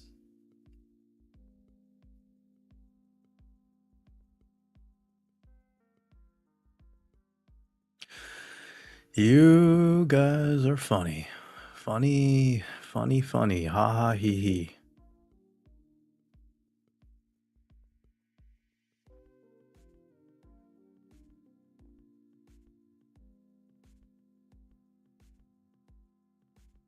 Elevated mindset? Yeah, but this was a phenomenon that was clearly happening to people back in the 70s and the 80s, like before any of these quote unquote screens were really like obviously people had televisions, but nobody back then had a lifestyle where they were continuously looking at screens, maybe except until the 80s, where like you went to a job and maybe they had a computer at your desk. But the glasses phenomenon has been going on for quite a while. And with the Steve Maxwell example, we know it was going on before the invention of smartphones and laptops and this, that, and the third, based on his timeline that he revealed. So, yeah, I do agree with you, though, for sure. Using more of these screens pretty much all the time, and then the little bit of sunlight that we get in our eyes is behind a window, whether that be in your car or that be in your home. Yeah, it's definitely gonna create some issues.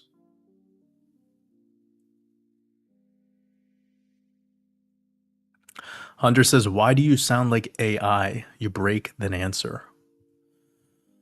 I don't know.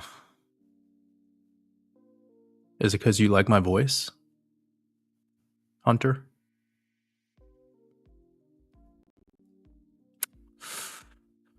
I don't know what it could be.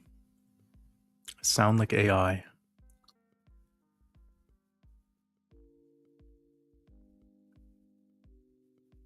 I've heard it before. Heard people say that before.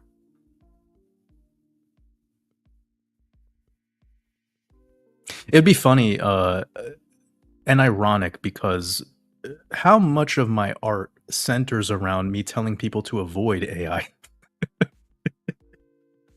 Wouldn't it be the ultimate agenda of artificial intelligence to be like, "I want to sucker more people into using AI." Whatever. I think it's just because I have a silky smooth voice.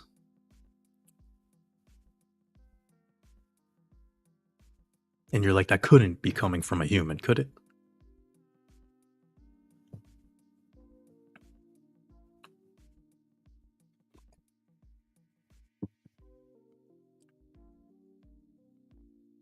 Mm. Dan says, "Waters, as a native New Yorker, what's one of the thing, you'd recommend as a visitor to do in Brooklyn? Maybe a spot where you used to hang out or eat that reminds you of your youth?" All the spots are gone. The only thing that I would maybe recommend is go to, like, parks like Prospect Park. It's really beautiful. I'm not sure if this is a fact or if I'm lying to you, but I believe it's like the second biggest park in New York City proper, like in the in the boroughs. And I love it.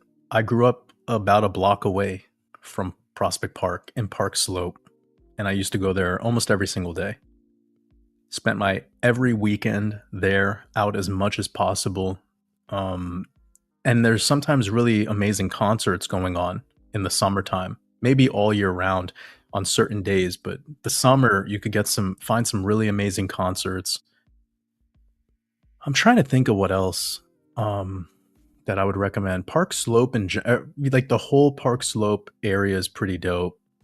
I went there about a year ago and I was seeing so many street musicians on the weekend. So, probably a really dope place to go on the weekend. Otherwise, it's family vibes. So, there's not as much happening like you would have in obviously Midtown Manhattan. Um, but yeah, Prospect Park. But I can't really like recommend a place to go eat. Or, oh, if I had to recommend a place to eat, it's not going to be in Brooklyn. It's going to be a place called Cadence. It's like a southern plant-based place, plant-based but southern, and it's fucking incredible. Like if you're into cornbread and mac and cheese and like all of that, go to Cadence. They're amazing.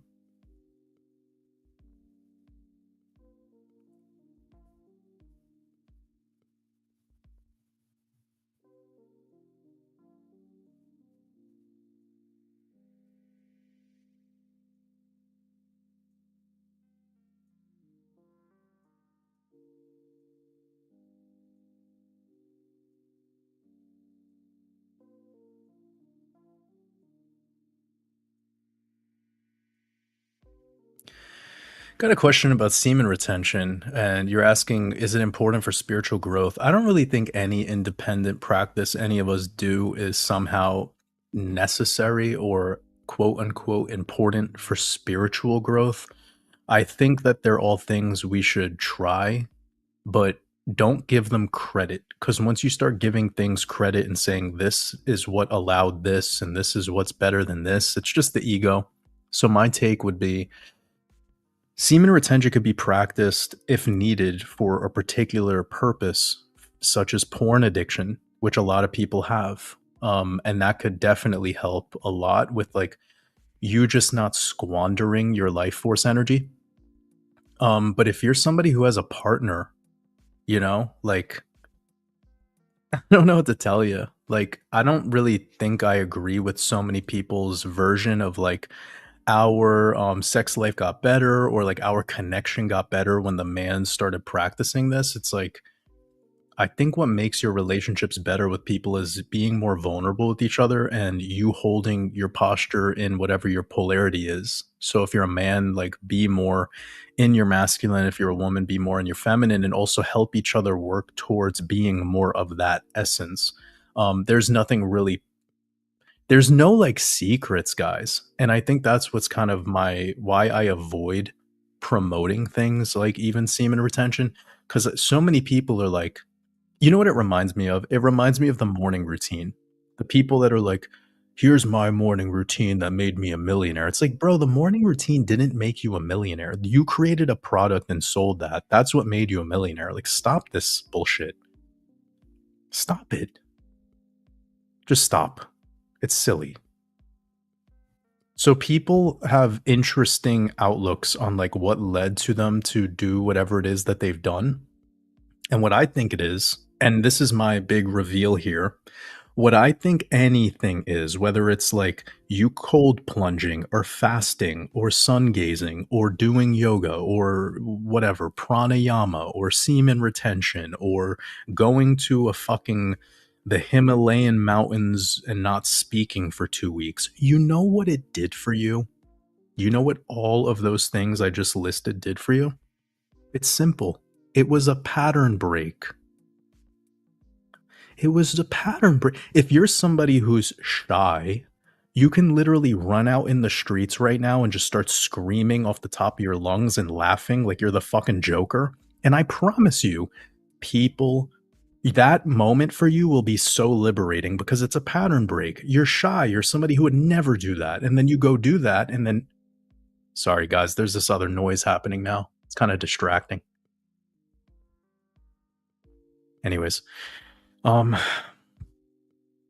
yeah. So I think that it's very important to just realize it is what it is. It's the pattern break. It's not the particular thing that you're doing that's somehow leading to some higher knowing or success. Like it's the same thing whenever people practice things like carnivore diet or when they go plant-based or when they just change their diet drastically. That's what we see. We see it become this like, wow, it's a miracle. It's not a fucking miracle. Do it for a couple of years and you'll realize that the body equilibrates. And once the body equilibrates, once the mind, body, soul equilibrates, it will all just be something that will require another pattern break. We're so addicted to so many things right now that we don't realize this. And then because we live in the information age where we have too much information, we have too much connectivity to each other, that's what happens. We start to believe that, oh, it's this thing that's the answer. It's this thing that's the right thing. That could be that's the furthest from the truth. Everything works as much as it doesn't work.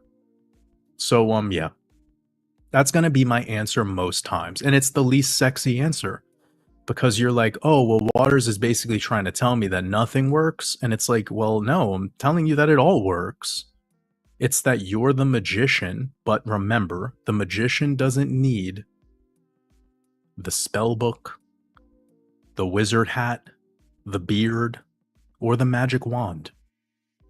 Because the magician is within you. It's a spiritual, etheric force. It's not a fucking physical force.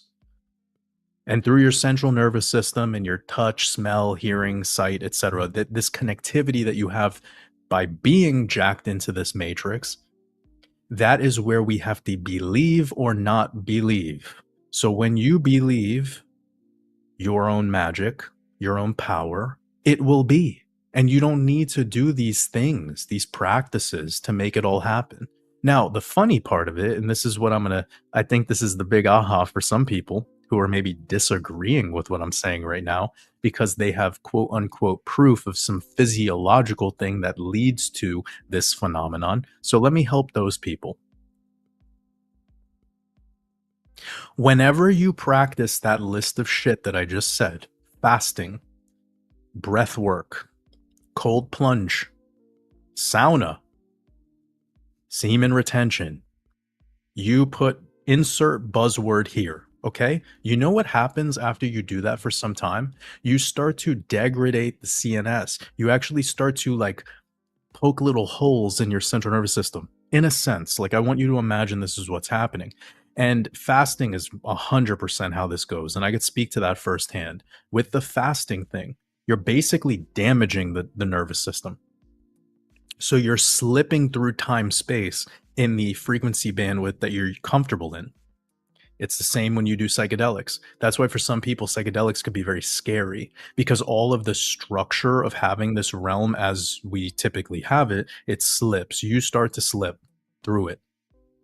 And as you slip through it and you become more fluid, you become more liquid-like, more like water, as Bruce Lee says, when that occurs, then what happens is you start to see a whole new dimension of it all and you believe differently now.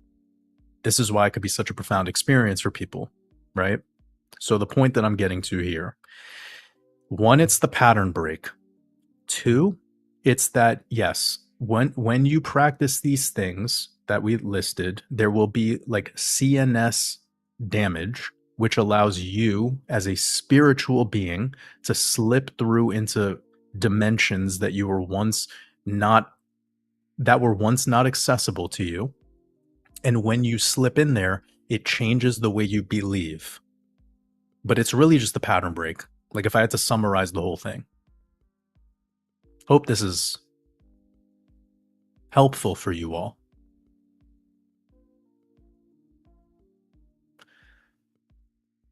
How do you feel about ZBCN? I don't know what that is. Let me Google it. It's a crypto. ZBEC. Oh, I've covered this project before. Has that always been their ticker symbol though? I've covered that in a red pill before. I'm not sure. I actually Satin. Is that your name? Satin? Yeah, I don't use these lives to review crypto projects or any of that, but what I can imagine, since I don't have any like knee-jerk positive emotion towards this particular crypto that I remember covering at least twice in my Red Pill podcasts over the past 4 years, it's probably likely that it's just another venture capital play where I would not allocate any more than like 2% of my overall portfolio to, because it's likely a position that will gain a lot but then lose 80% on any mid-cycle corrections, or during bear markets it will lose 95 to 99% of all of its value. So that's the only wisdom I could really share whenever people ask me how I feel about a particular coin. That's what it sums up to. Now, for those people out there that believe we're in an alt season or going to move into an alt season, then all of these plays, no matter what they are, they will do well once Bitcoin dominance rolls over. J&A voices for JH says I'm selling my Rolex. Thanks. Yeah, I mean, what I would recommend you do is go on to Chrono. What is it? One second. Go on to chrono24.com. Okay. Because you supported the channel. I want to help you more. J&A voices. Go to Chrono24 and find the reference number for that Rolex that you own. Try to find what it's selling for on Chrono24. And then also, when you go on that website and you click on one of the actual watches that's being sold there, I would like you to scroll down till you see a chart. And it will show you the I don't know if it shows you the all-time chart, but it will at least tell you data that goes back to when it was manufactured, like when it was actually released. Or if it was released before the C19 crash, then it'll show you that data as well, which was really important because that was pre-boom and bust for particularly the watch industry. And then if you can get data even further back, that would be great. But that would obviously mean that the watch is an old watch. And if you have an old watch, anything that was made before like the year, I know it sounds crazy to call it old and say that if it was made before 2018 or 2017, but that's kind of the way it's working when you have boom and bust cycles, right? So if it was made before like 2017, I guarantee you're probably heavily in profit, unless it's like absolutely not, no one gives a fuck about it. But I would look at Chrono24 first before just like showing up at a used watch store, because you're probably going to get hammered on whatever they want to offer you, because this market is shit right now. So that means they're buying your shit to try to sell that shit to somebody else who either really is just into watches or somebody that like, yeah, that's all they're selling to. That's literally all they're selling to, because no one has the money for that shit right now. So, yeah, this is the top of the market. Also, I heard lately that regarding physical gold being sold, it's like at a 6-to-1 gold being sold versus bought right now. So, even though we're seeing the price go up on gold, a couple of the gold dealers that I've tapped into, they're saying that they're getting much more people coming in and selling. So, I don't know what that means necessarily. As an analyst, I know what it means on paper, but like Could we still keep going? Well, yeah, because we hold no gold compared to like a country, a government. I mean, how much fucking gold does China hold? How much gold does Brazil hold? How much gold does Russia hold? Some of these countries will never even know the realistic numbers. How much gold does the city of London have in like underground vaults? I mean, pretty wild, right? So, yeah, as we go through this trade war, I do think we'll see gold push up to the $3,300 and maybe even higher while retail is actually selling off because this can go on a lot longer than we think. And the top might not actually be in for gold for some time. Like it could get to 3,800, it could get to 4,000. Why not? It's like we're in clown world. So anyone who was buying gold in the past, it's not like it's bad to sell right now, but it's very tough to call a top on an asset that has a price discovery mechanism clearly open to it. It'd be like trying to get out perfectly on Bitcoin, right? Very tough. But housing and watches and like luxury shit, like I'm sure yachts and like boats, a lot of that's probably on the market right now in excess. Like there's so much of it and it will just continue to lose value, lose value, lose value. And I don't like using the word predict, but I think it'll continue into 27. So 26 will be, yeah, we'll talk about that more when that time comes.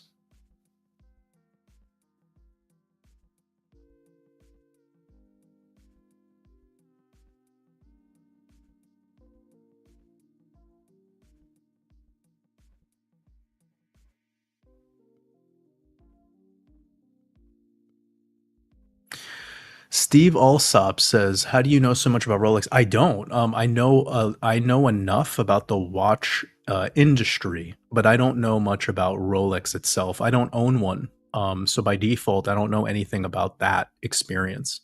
I've avoided owning one because of what I learned first. It was the same thing like getting into crypto. Like if you get into anything, you should educate yourself on it before just buying it. But what happens with these things is people are like, "Oh, Porsches are the best or whatever, or Rolexes are the best." Why? Because you heard that some whatever celebrity or and then you get suckered into the like you heard it from someone that it's a good thing or that it has it holds its value or that it's the right investment to get or whatever, but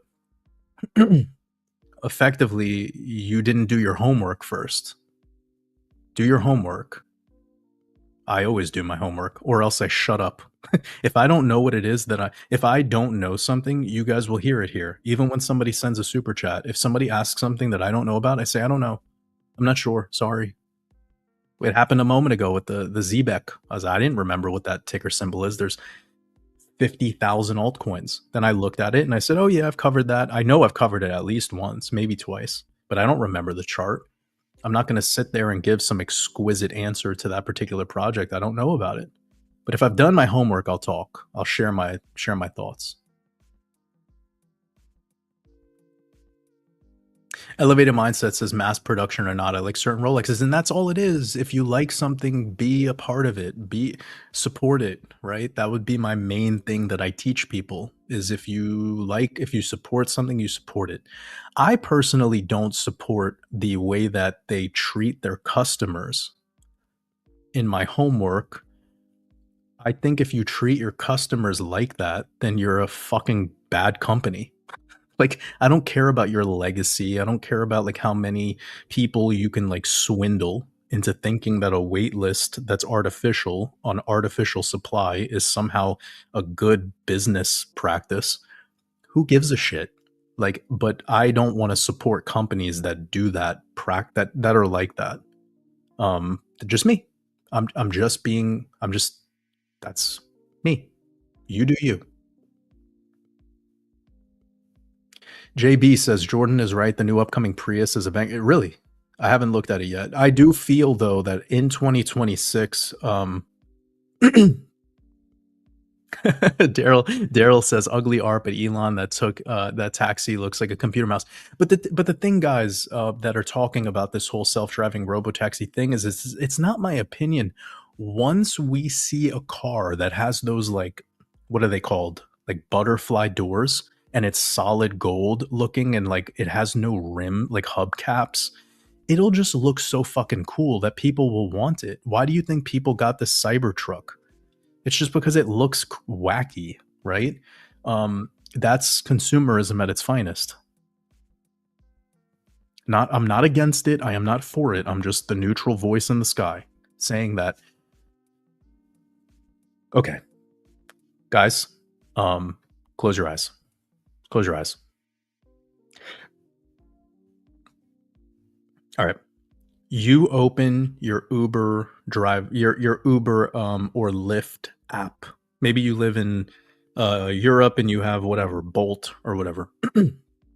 You open up your Uber app and you go type in your destination where you need to go. You're like, boom, boom, boom. Okay. And then you get the options. And one of the options is like premium. One of the options is like SUV. One of the options is like rent a scooter, whatever the fuck. One of them is like X. It's like the cheapest one. There's going to be another option and it will say robotaxi and it will be 30 to 40% cheaper. Easy. What do you think people are going to select? I'll wait. People go with price. People go with price, especially in this economy. People go with price. You go to order Uber Eats or you orders from DoorDash or whatever, you're going to see options. You're going to see priority, you're going to see regular, and you're going to see robot delivery, drone delivery, whatever. It's going to be 20 to 30% cheaper. What do? You pick cheaper. Okay. Now, they're already providing programs where like you have a premium subscription to DoorDash, premium subscription to Uber, and what does it do? It reduces your fees. Well, there will be another subscription that will be even cheaper. And it will reduce your fees only if you select the self-driving car, the robotaxi. Do you not hear what I'm saying to you right now? We are fucked because humans go with price. Why? Because in some instances they have to. Am I mad at that? No. If I didn't have the money, would I go with the lower price? Yes. But this world isn't being built by me. It's being built by the technocrats who want to usher in the Aquarian economy. And this is it. We're here. So if you're an Uber driver, food delivery driver, whatever, like you think that this will last forever, I am apologizing early. I said this 2 years ago. I said it a lot last year. It's not going to stay. Why? Because once people have a cheaper option to pick, they will start only picking that option when it's available until it's sold out. And then the few human taxi drivers that are around, sure, they'll get lucky enough to be selected, but it will be wild. It will be chaos because naturally this will spark a lot of talk about what will the airlines or what will big like supermarkets, what will all these places start to do? They will invest in their own robo-taxis, their own self-driving delivery vans that have a humanoid robot inside of it that will put your groceries away for you in your house. I know it's bleak, it fucking sucks to talk about, but it just is what it is. So that's it, man. I think that's a 2-year thing. The robo-taxis are by this year. They're not going to be everywhere all at once. And you best believe whoever starts to implement it, it will just create a new competition across the whole world to implement. Just like Uber happened throughout our world, just like Uber Eats happened throughout our world, the whole thing. And maybe what it will be is it will push to a pressure where, because all that gig work is going away, that will only have left the solution. And that will be something like a UBI. I don't want to talk too much on this right now because some people might be like, why is water so doom and gloom? I'm not. This isn't about doom and gloom. I'm serving my purpose. I'm here doing my thing. I mean, I know exactly what to teach in all of these quote unquote solutions from mindset, consciousness, investment. But why is it that most people, the last investment they want to make right now is in themselves? Like I've studied many, many rich people, and what I see as the pattern is they always figure out a way to invest in themselves before investing in anything else, or invest in their family or community before investing in anything else. Here in the crypto world, we have a tendency to want to invest more in crypto than we want to invest in ourselves. And then we hope that our 9 to 5 job will eventually go away because you'll be crypto rich. And the problem here is imagine that was the case. Imagine you became crypto rich.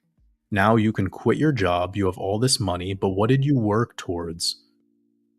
Yeah, now you've just quit your job. And now you're back in front of your computer or your iPhone scrolling on TikTok all day. Like, what are you going to do with all that money you have? You built no community. You built no skills. You've not become more self reliant. And you're also as vulnerable as anyone else in the world stage because all you really solved was a money problem. You didn't solve the health problem. You didn't solve your mental thing that's going on, which for a lot of people, that's the case. You didn't solve your relationship stuff. So sure, it's great being rich and lonely and having no career or no business. I've been speaking this way for every single year since I've started my channel, and it's to inspire people to take this seriously so that they change their lives, not just try to get rich. Because just getting money rich doesn't really do shit for you. It actually makes you more of a target. Makes you more of a target. So, just saying.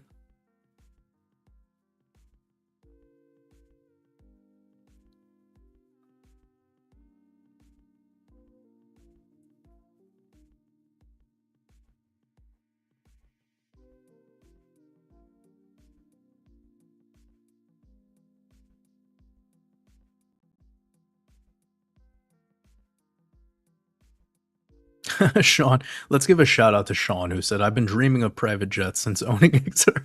Well, hey man, I hope one day you could have that private jet and maybe you'll invite me on and your flight attendant will make me a coffee or something and then we'll play a game of chess. You'll probably beat me because I'm not good at chess. We'll talk about, whatever. I'll make fun of the world for like an hour. We'll land at a beach somewhere. It'll be fun. Trappy asks, Waters, how old are you? I am currently 405 years old. It's getting tough. Every year I wake up, the hips, they're just not as flexible as they used to be.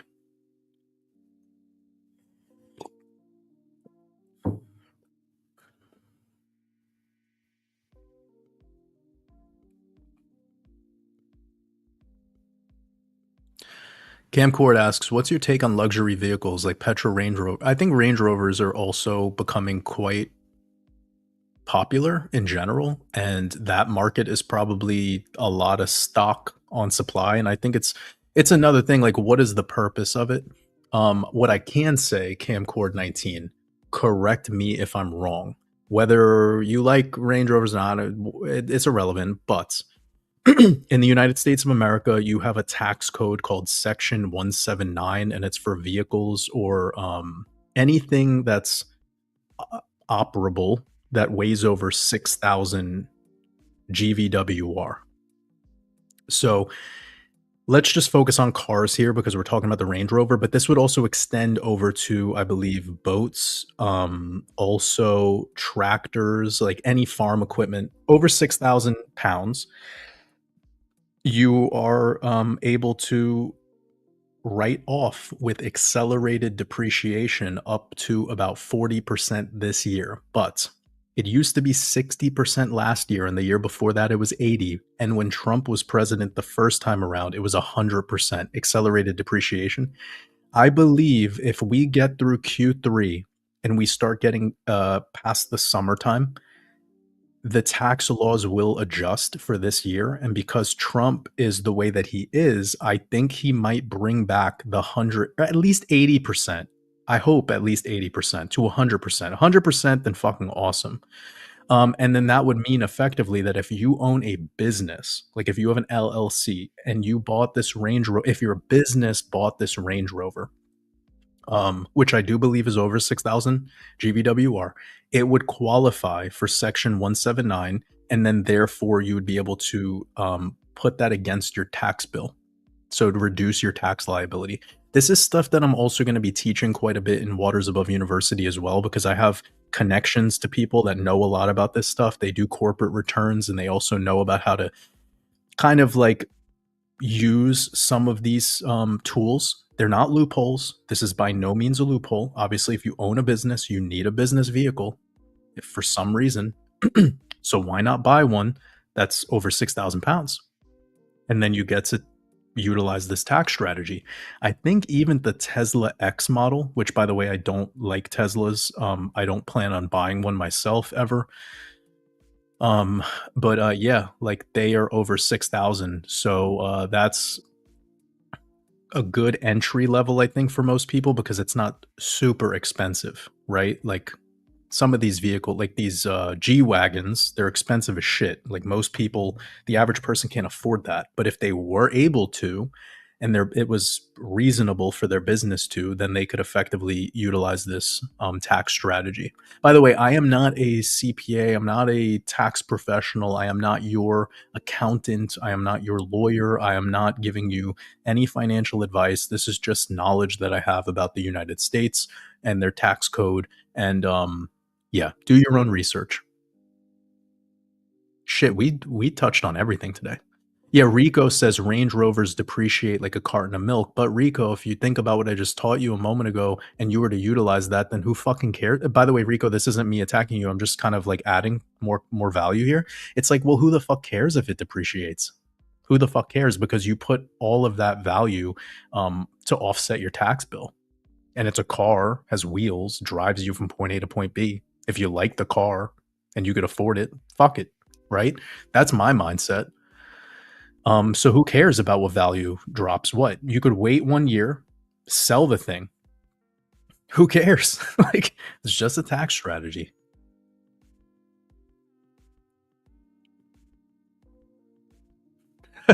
Two trades said casually waiting for my digital girlfriend. Good luck. All right, guys, I really need to wrap this one up. So let me speed through some of this and then we will. Ernesto Vargas says I should become president. Well, I don't think you guys would like that, truly. I don't know if I could ever be in such a position where I have to accommodate for everyone. You know? So I would respectfully decline such a role. I would maybe be a decent treasurer. Maybe I could be the guy who gets to pick all the guys, like who gets to pick all the people, you know? I would get rid of the entire system pretty fast. But no, I am not a politician. Although I do sometimes feel like one of my gifts is being a man of the people. I really don't want to ever have that responsibility of being the guy who gets darts thrown at him for every single little thing, depending on the mood. Austin King, I appreciate you, brother. Much love.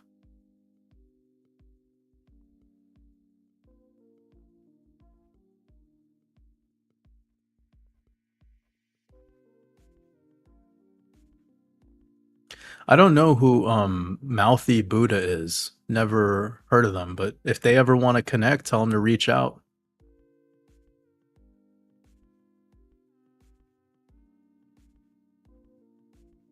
Angel Chavez says, should I move from New York from Cali?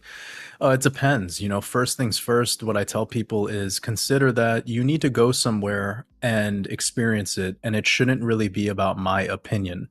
because my opinion could be quite different from yours.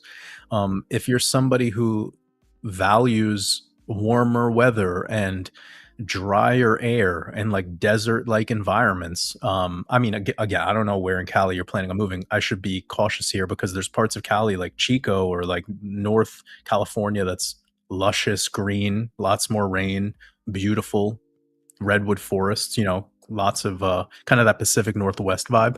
But I don't know. Maybe you're targeting in this particular example, you're targeting like Los Angeles, right? Um, and if that's the case, you need to go spend some time there. That's always my recommendation for people. But my outlook for both of those places, particularly New York City or Los Angeles, is not so positive. I think they are both very soon underway to become smart cities. And this is not my particular, that's not what I want. So yeah, I would be cautious about going from one extreme to the other, because that's all you're doing, really. You're going from one very, very socialist place to another very socialist place. Let's just be honest here. As a fellow New Yorker, I could be very honest and admit this.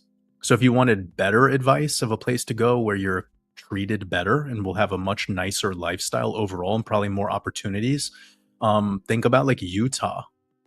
I don't know about Colorado. It's kind of going to shit slowly too. No offense. But yeah, there's opportunities. Even Arizona has some, but again, you have to be down for that weather. This is good. Somebody named Ripped Jesus said, "Bro, talk about XRP or something. This is boring." You know what's funny? For probably 95% of the audience here, they actually think talking about XRP is boring. That's what's so fucking awesome about our community. Now, I mean, I just talked about XRP for 2 hours almost on the interview that I did with Zach Rector yesterday. Imagine we just always talked about crypto. That's what's so dope about our community, is like we can literally talk forever about life, and that has more value for most of us. But if you want to have the crypto talk, it's not going to be here. Sorry.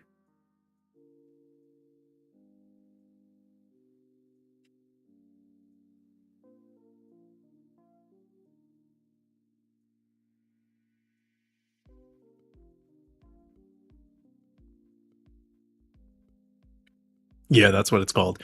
Greg Senior says the altered carbon was calling the body a sleeve. Seriously.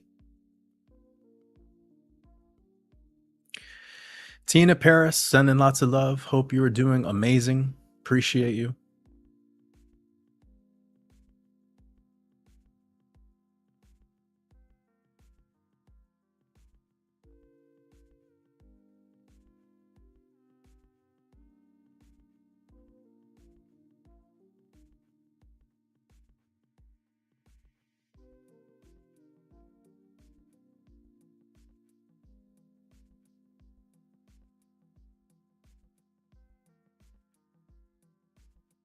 Mystic Journal, appreciate you. Always staying sexy.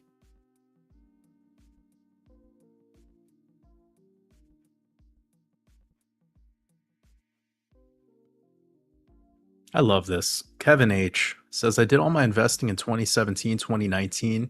Day one member. Really grateful for that. I believe I remember you signing up to my Patreon back like when we got started. So shout out to Kevin. Actually, Kevin, how about you reach out to me? Send me a email. I want to send you something. You said, I now invest in learning, but spend most of my time trying to be healthy and a good parent and husband. I love that. That is what you should be focusing on. That's the priority.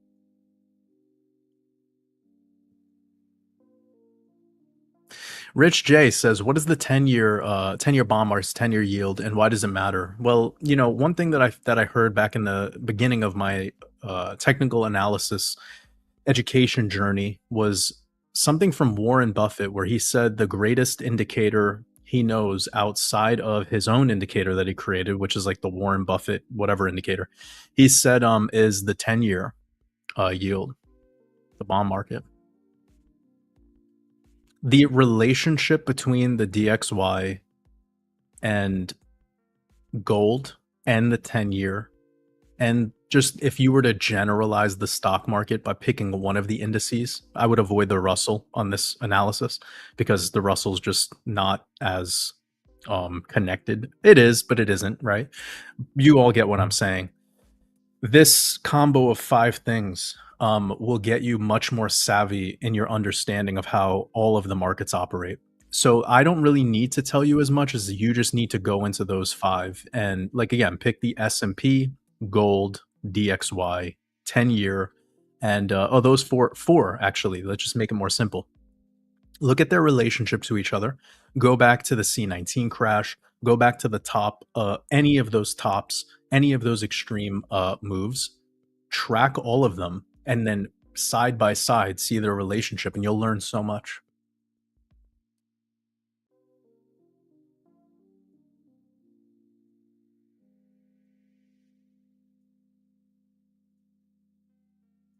Darren Walsh says, Waters, I created my YouTube. What's tomorrow like? I still want to have you on. Thank you. I grew. We had a one-on-one. Yes, Darren, I remember our one-on-one call. I hope you're doing amazing, brother. Hope you and your family is doing well. Really means a lot to me to have your continued support. And we will connect sometime. It's been really tough for me because scheduling right now since I've launched my university has been mayhem. Back from October 2024 till March 13th, I didn't have a single day off, and I worked 14 to 16-hour days every single day from during that whole time horizon. That like obliterated me. That made me really beaten down. And our university had a catch-up phase where a lot of our members were just kind of catching up on the 9-week accelerator that was included in it. I took some time to actually go spend a little bit of time with my mom. That was really great to see her again and to spend some time with her. And it was just a little reset for me. I still worked quite a bit through it, but like I learned a lot through launching Waters Above University. Like, what's my max capacity I could work to before just like burning out? Reminds me a lot of 2020 actually, because in 2020 I definitely burned myself out all the way until 2021, but obviously much different reasons. So I grew. I learned a lot too, and I'm really looking forward to these next 3 months.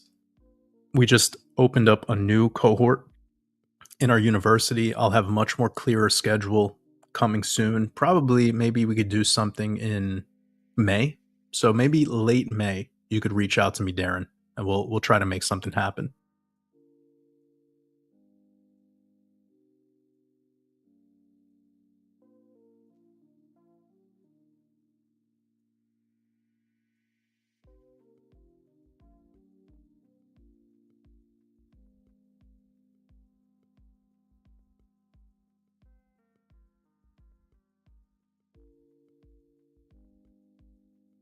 All right, guys. We have to wrap this one up. I was sharing a little bit ago, I'll have the new Red Pill podcast coming out tomorrow. And it will be very important podcast because of what's went down in the markets over this past week since this Black Monday, they were calling it. We've had quite a rebound for most things, and we're seeing this push into the weekend.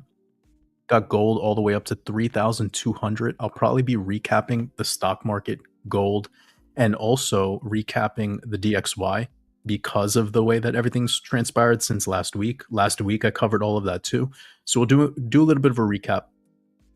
Also going over Bitcoin, Ethereum, XRP, and about 4 different altcoins as usual. So there'll be quite a bit of charts, at least 8 to 10 different charts that will tune into this podcast tomorrow. And it'll be just more dedicated to how this crashing structure has been playing out and how I anticipate the recovery, what I see into particularly next week. I will be covering this Venus retrograde and how it's wrapping up pretty much into today, tomorrow. I'll be recapping how all the past Venus retrogrades have gone for Bitcoin, going through the entire chart, and then mapping it out with a couple other things like the eclipse cycles, Mercury retrograde, shadow period, all of that. It's going to be really, really wild to see. Once you track all this stuff and you see the patterns, it'll help us definitely um, have a much more clearer outlook for the next 50 to 60 days. So that's I've been focusing on July, August for a while. You guys know this. I'm going to be putting a lot of my final touches on my investment thesis based around July, August. I believe that is the most important time for this market, especially now that we just had this major correction and we have this narrative floating around, right? Where every day you're going to wake up, you're going to hear news about Trump or China, and it's just going to continue. And we know about that 90-day pause. So if you look at the timeline between when the 90-day pause started, I don't remember, was it the 8th or 9th of April? Doesn't really matter. But that's taking us to about the month of July, right there around the new moon in July. So this is very big that they decided to float that 90-day pause thing and then also ramp up and escalate the trade war directly against China, and how it's confirmed now. And we don't know when these negotiations or deals will be settled specifically with them.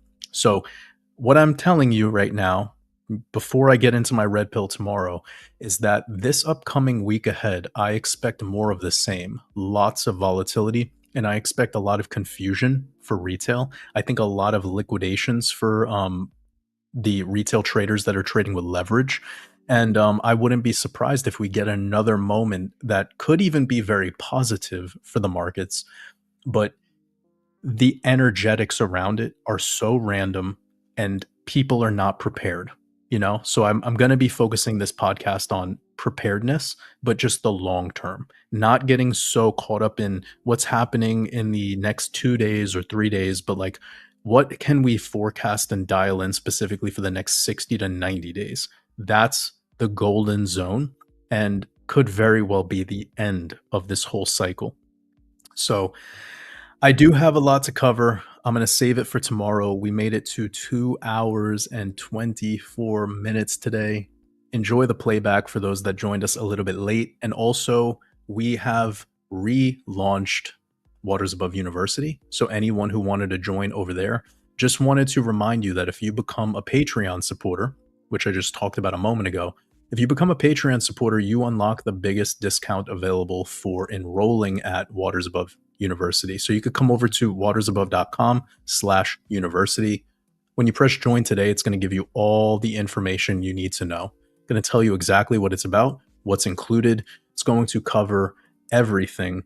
We also have this sample video here, which was taken from the course that's included, the 9-week accelerator, which is complete. We also have over here the syllabus, everything that we go over during that 9-week program. It was based in numerology. Also, when you join, you get as your first video something called the Esoteric Numerology Blueprint, and it will teach you a way of doing numerology to decode yourself. Very simplified, but it will not be the typical system that most of you get called Life Path. It's kind of an intricate thing that I developed, created on my own. So yeah, it's based in numerology from start to finish. And by joining the university, you get everything else that's included, as well as the 9-week accelerator. Has a private community with it. We also will be doing weekly group coaching call or a Q&A directly with me, focused specifically on the stuff that we cover in our university. And we also have special guests, interviews of specialists in their field. We've already done 4. They were all amazing. They're all successful entrepreneurs. And on top of that, I will have new special guests coming very soon. I have somebody with a lot of experience who does something that is kind of similar to an idea that I've had. And the connection happened through doing the university. I'm really excited to talk with him. Somebody who's ex-military, has gone through some traumatic events in life. I'm not going to reveal too much, but he's come up with a brand new system through his own enlightenment of leaving that world and entering the world again, with that past experience. And it's going to be so transformative, I think, to hear from somebody who's gone through something so dark and has transformed and can now be so useful for those who are going through what they're going through right now, whether it matches that experience or it's perhaps even more deeper and darker than that. It's really cool to connect with people that figure out solutions in a world that is stuck in problems. So that's going to be everything that we're covering over the next 9 weeks here in our university. We'll keep enrollment open for a little bit longer.